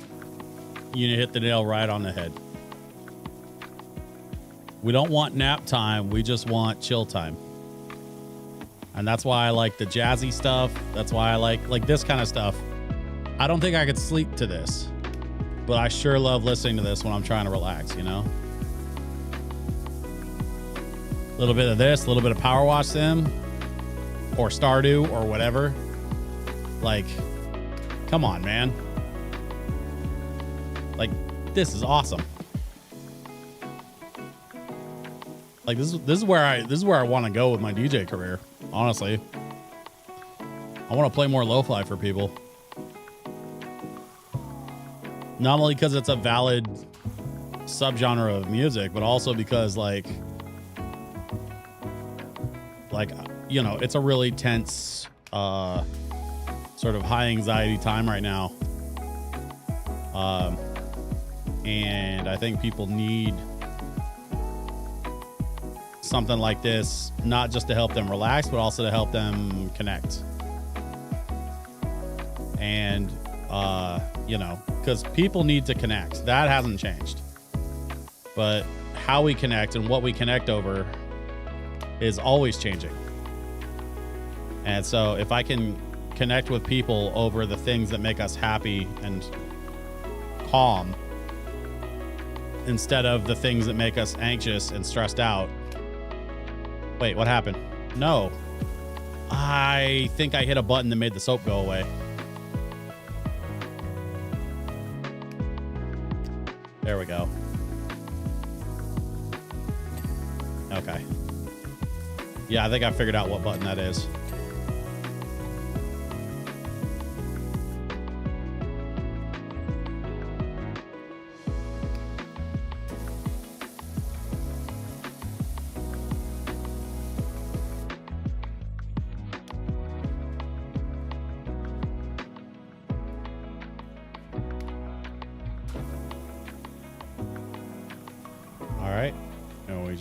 To the next section. This is so nice.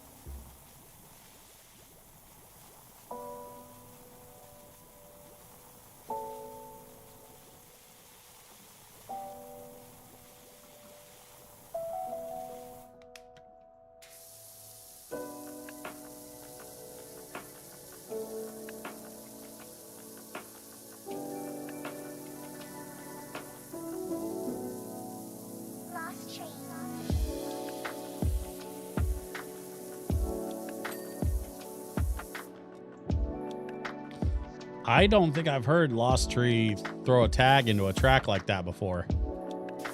That's interesting.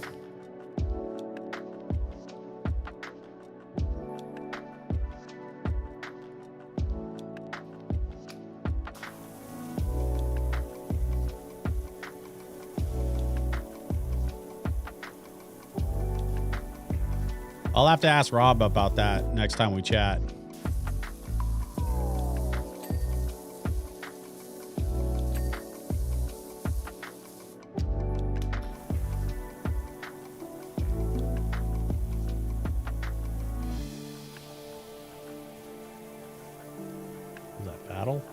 Song's called Battle from Persona 2 Eternal Punishment. Okay. That's right. I remember now. A sin that must not exist. How do I atone?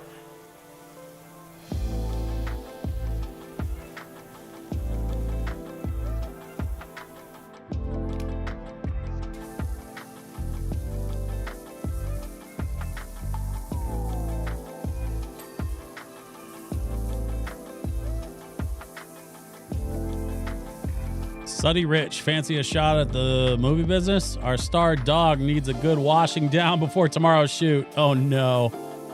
That's the car from that movie poster we saw in the bathroom.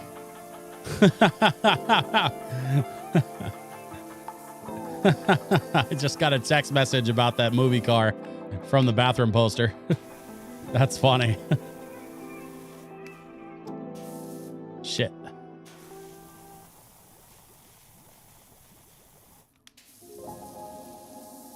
There we go.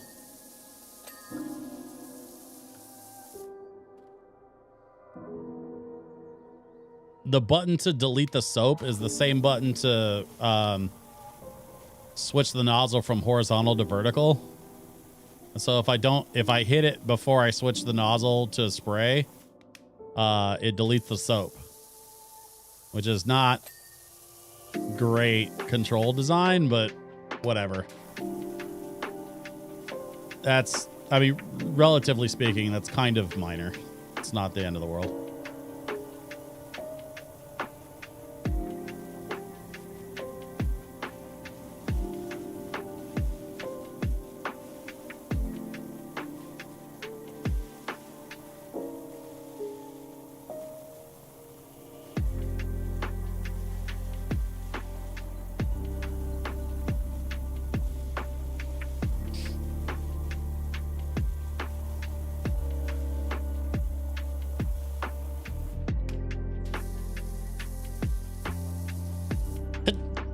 Ugh. Excuse me. Whoop. Ding ding.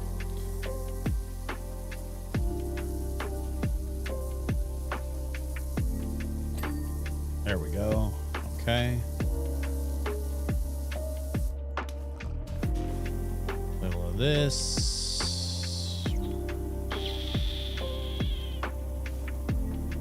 That.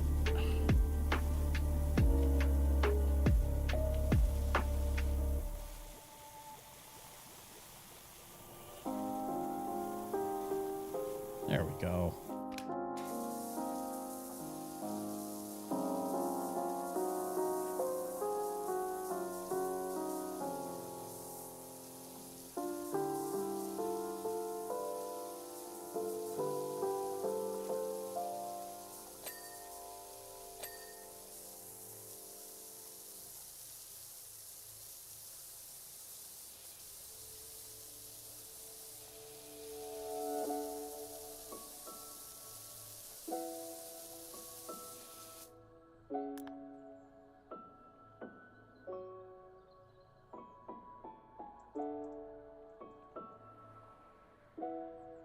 That's from Pokemon.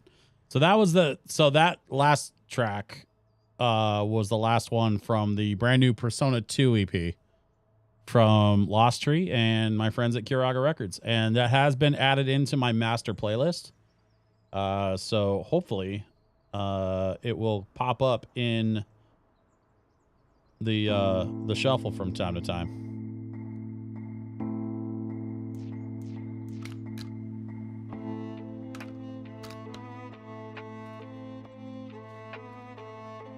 But yeah, I mean, honestly, this Persona 2 thing is just another perfect example of, for some reason, the Persona music is just making for some of the best lo-fi that they've put out at Kiraga. And I was just talking to about it last weekend, about how the Persona stuff is just like it just blows away so much other lo-fi that's out there, not just in the video game space, but just in general. So it's awesome that he's got so many talented producers that are cranking out such incredible work.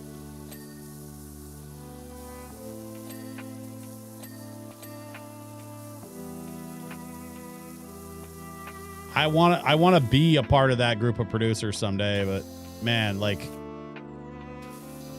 I have so many other sort of like projects happening right now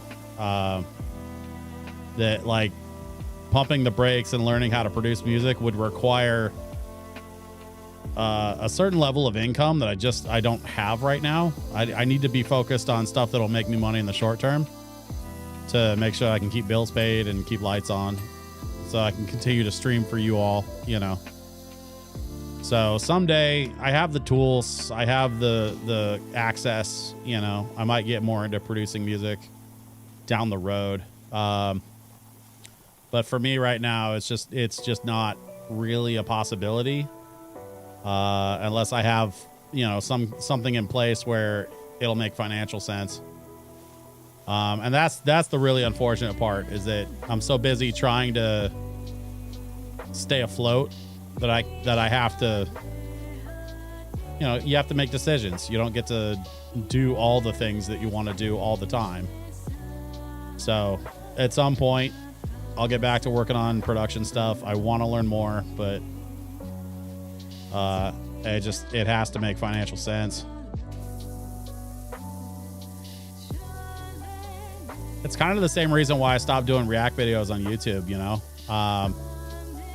Most people who do React videos don't really care about the monetizing. They don't really care about the copyright system on YouTube. Is such a pain in the butt. Like, most reactors just kind of like they create their content sort of in spite of those roadblocks. But most reactors don't have a real life career in music. Like, I have to think about my offline career in music before I can spend time on my online career, which is unfortunate, but, you know, I'm not living at mom's house anymore. I've got bills to pay and I've got a family to think about. So it just kind of is what it is. And I don't regret it. I just kind of know the reality of it. It's not a bad thing or even a sad thing, really. Like, I'm good. I just got to take it one step at a time. I will say, to that end, we have the tools, we have the talent. Winston, excellent place for a Ghostbusters quote. Thank you for that. I will say that developing new tools and techniques for editing video gets me a step closer towards being able to achieve that particular goal of being a creative professional on a more permanent basis, instead of having to jump back and forth between online and offline. Ultimately, I would like to take more of my career online. That's part of the reason why I do this, you know? Like, I want to be doing more online so that when I do stuff offline, it's, you know, it's less common. Right now, it's the reverse. I do more stuff offline than I do online, which is why you don't really hear about a lot of it, because, you know, it's offline. But my hope is that as I get older and I'm less and less interested in playing nightclubs, and, you know, I'm farther and farther removed from the legal drinking age. I just don't care to put up with the nonsense that comes with that stuff, you know. I want to party with more nerds, which is part of the reason why I'm doing TPK Brewing tomorrow. I'm doing their anniversary party because TPK Brewing is this excellent brew pub that also features, you know, tabletop role-playing games, and they have an in-house tabletop campaign that is spread across multiple games and multiple DMs. And God, I did it again. I hit that button again. Dang it. I'm all about partying with the nerds, you know? So a place like TPK Brewing, if they hit me up and say, hey, let's, like, can you do our anniversary party? Hell yeah. I'm all about that. Because I will play a place like that 15 times over instead of going to like a traditional nightclub, because traditional nightclubs come with traditional nightclub drama. And I've never played a nightclub that didn't come with at least some level of drama, even if it was minor. It's just the nature of that business. Yeah, so you can. Tomorrow's going to be really fun. I kind of wish you could come down for it, honestly, because I think you'd really enjoy it. But it's going to be such a good time tomorrow at TPK Brewing here in Portland. I really like playing for them. I got to play my first party with them a few months ago. They did a Pride event in June. I think it was the end of June. They did like a Pride party thing. And they had me come play. And honestly, it was so much fun. It's really a great group of folks, and I really am excited to be going back tomorrow.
Some nice windows on this house. You're not wrong. I don't know what this style is called. I guess it's deco, but this like grid pattern window is super cool. I like these. But the asymmetric this asymmetric design is really cool too. That's really fun. I like that a lot. I think that is, yeah, that's basically the ground floor done. So we need to get up. I haven't used the scissor lift yet. What? Okay, that's awesome. Look at this thing.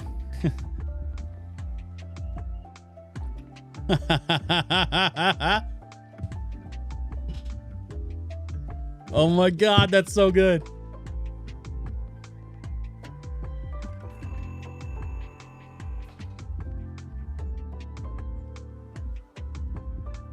All right, let's start here, I guess.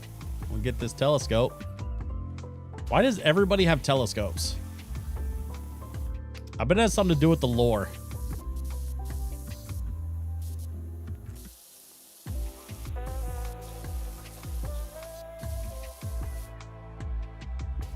I mean, the first game we had aliens, right? So like, I wonder if this is like, now that we know that there's aliens, like we all have telescopes. Why don't you have a telescope? Who says I don't? I just think it's unusual that most of the places so far in this game have like telescopes just laying around. Wait, there were aliens? Oh yeah.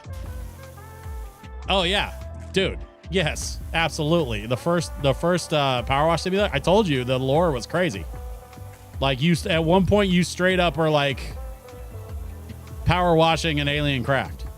And then like there's like an ancient statue that you have to clean. And then like once you clean the ancient statue, it points to like a special, like a secret hideout on an island, and you go to the secret hideout on an island, and the hideout looks like it's just been there for thousands of years, but it's like way more technologically advanced than something that's that old should be. So like the implication is that it was put there by aliens. Yeah, no, I am telling you, you need to go watch the lore videos that are out there. Specifically Matt Pat and who, like, he's called the Game Theorist, or at least he was. I think he owns the company, but he like stepped down from presenting, and it's run by somebody else now. But check out the Game Theory video and the videos, plural. I think there's at least 2 of them, and the Markiplier videos. I think he did like a series of Power Wash videos where he talked about the lore. Or maybe it was Jacksepticeye. I can't remember. It was either Jacksepticeye, Markiplier, or Matt Pat / the Game Theorist. Matt Pat goes by Game Theorist on YouTube. But yeah, one of like check out their videos on the lore from the first Power Wash simulator. It is wild. I'm telling you, Bigfoot shows up at one point. There's aliens. Like, it is crazy. So one of our local pro wrestlers' gimmick is that he's a conspiracy theorist that believes in aliens. So now I want to dress up as a power washer guy to see if he gets the reference connection. I mean, yeah, maybe. That's tricky because if he doesn't play games, like the reference is going to be lost. Like if he's not a gamer.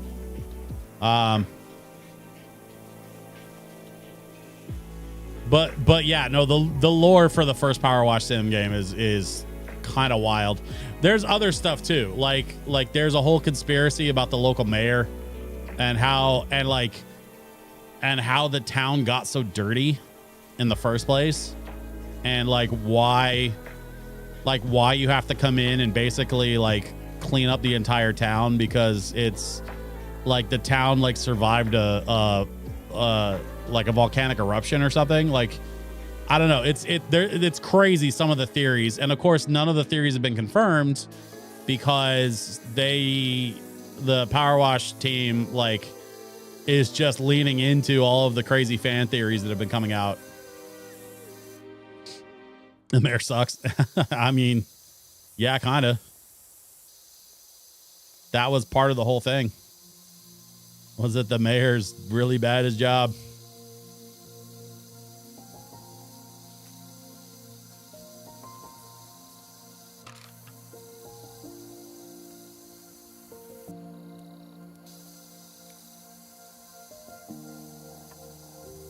There we go. We're getting somewhere.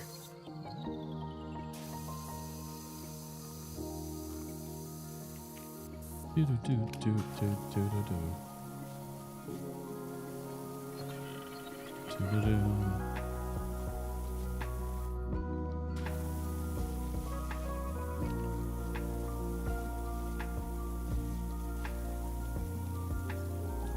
Oh yeah.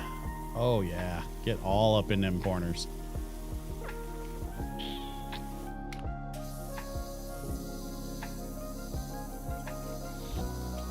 This deck's gonna be so clean by the time I'm done with it.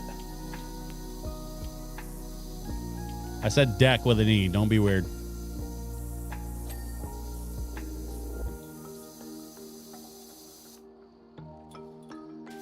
No hole for mayor, a cleaner city for all.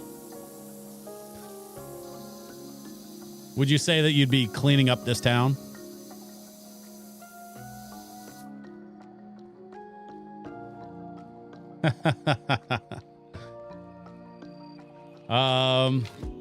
Shoot. All right. Well, I guess we'll just start on this now. Oh, I need the extender. Yeah, there we go.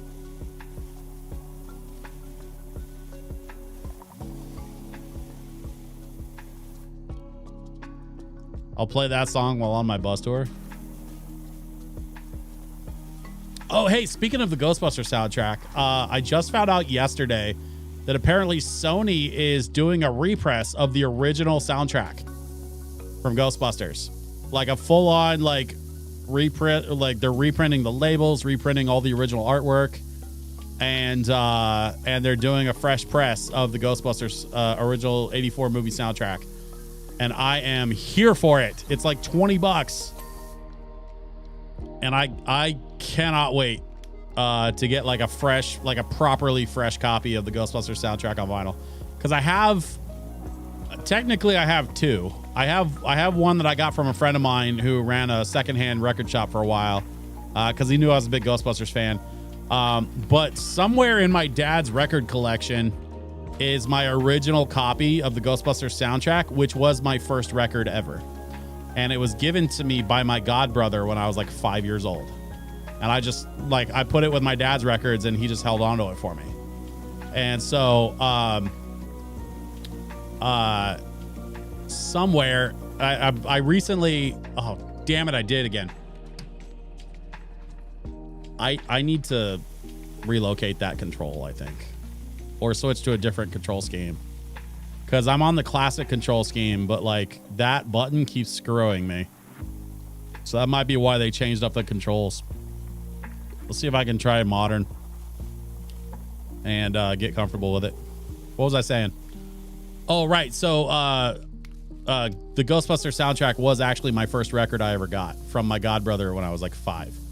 And because he knew I was a big Ghostbusters fan as a kid. And he had a copy of the soundtrack, you know, on like the record for the soundtrack.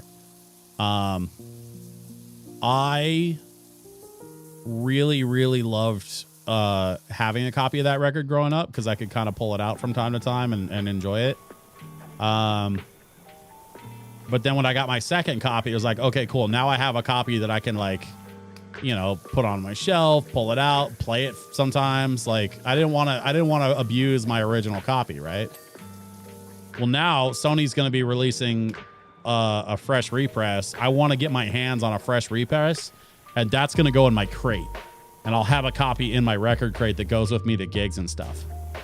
Like that's part of the reason why I'm so excited about it is because like I'm not real rough on my records anyway, at least not compared to some of my other DJ friends who I'm not going to name names, but like I've seen some dudes who are pretty gnarly with their records.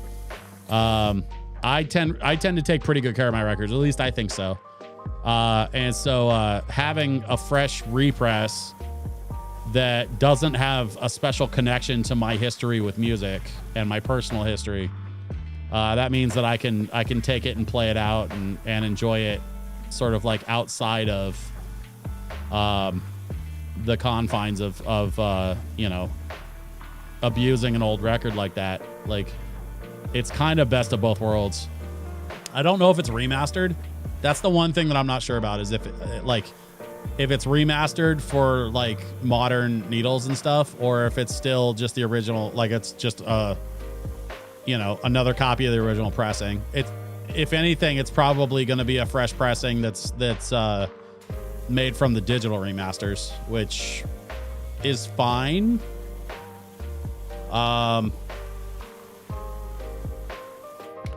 I don't get real audiophile nerd when it comes to records and stuff, because honestly, like, there is no version of analog that's going to supersede the clarity of digital. Like, that will just never happen. People argue that, like, analog is better than digital, but what makes it better is the imperfections. And the warmth. Like, and honestly, the warmth can be recreated if you know what you're doing with an EQ.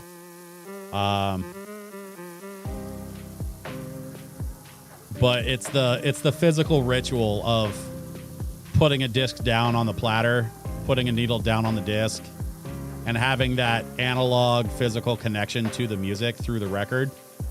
That can't be repeated. Like, that's the part that can't be replicated digitally. And so, like, people can argue all they want whether vinyl is better than digital. It's really not about that, though. Like, it's really not about that. It's about the ritual of putting the record down and then putting the needle on the record. And then enjoying the, the imperfections of pops and dust and all that stuff.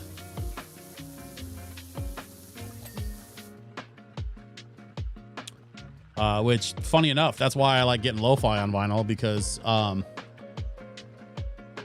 when you put lo-fi on vinyl, it actually adds to it. Lo-fi is designed to be kind of like, it's low fidelity. It's in the name.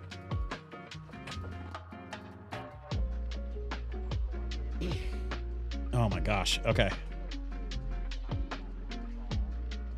Let's see. What are we doing here? We got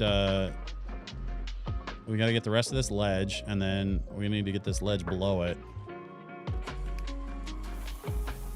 This house is going to take a minute to finish. I don't know if we're going to get this finished tonight, actually. So what I might do is I might just finish this ledge and then call it there, because we're going to need to do a lot more.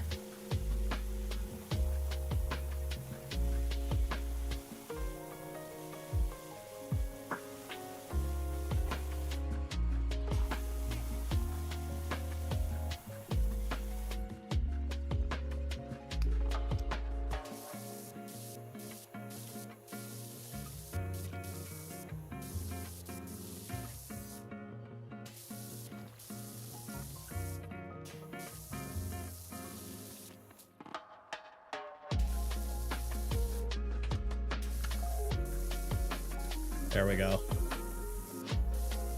I keep forgetting to take the extender off so I can get the whiter spray.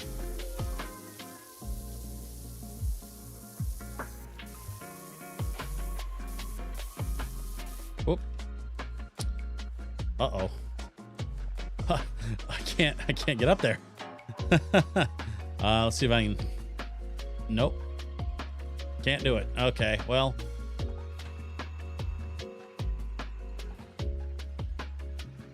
I guess that's a good place to stop. Hey, listen, everybody. I want to thank you for hanging out again once again here on the stream. We're into Power Wash Simulator 2, and I am loving this. So we're going to keep this going on the stream going forward. I will be back next Wednesday at 7 p.m. However, just as a reminder, I will not be back on Friday for Halloween, because I do have an event that's happening on the 31st, which is next Friday. So we're going to be taking Friday off. I'll remind you all in the Discord that I won't be streaming Friday. But then going forward after Halloween, we're back to our regular streaming schedule, at least until the 14th. I got another event on the 14th, so I won't be able to stream that night either. But we'll cross that bridge when we come to it. In the meantime, thank you, everybody, for hanging out tonight, enjoying some lo-fi with me. And I will see you next week. Have a lovely weekend, everybody. Bye-bye.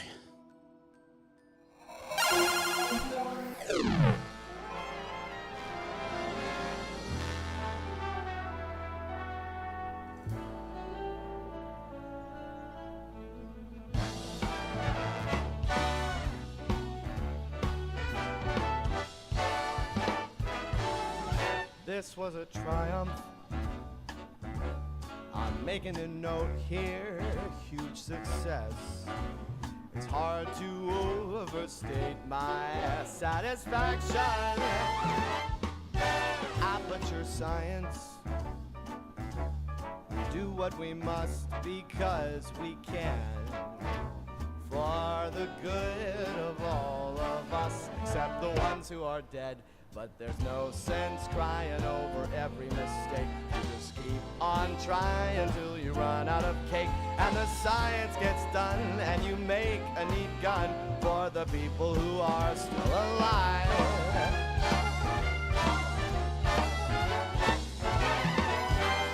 I'm not even angry. I'm being so sincere right now.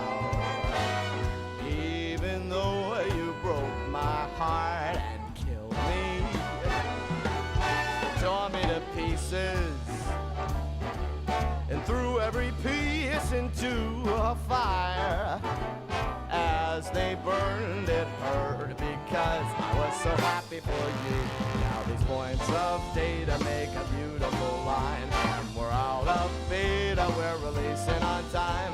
So I'm glad I got burned to think of all the things we've learned for the people who are still alive.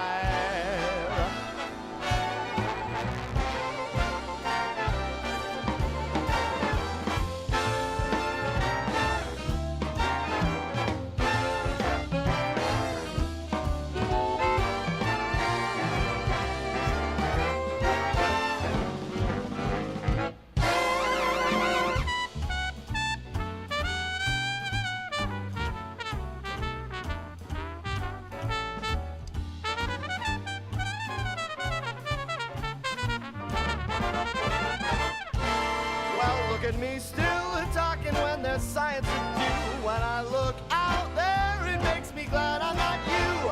I've experiments to run, there is research to be done on the people who are still alive. And believe me, I am still alive. And while you're dying, I'll be still alive. I feel fantastic and I'm still alive. And when you're dead, I will be still alive. Still alive.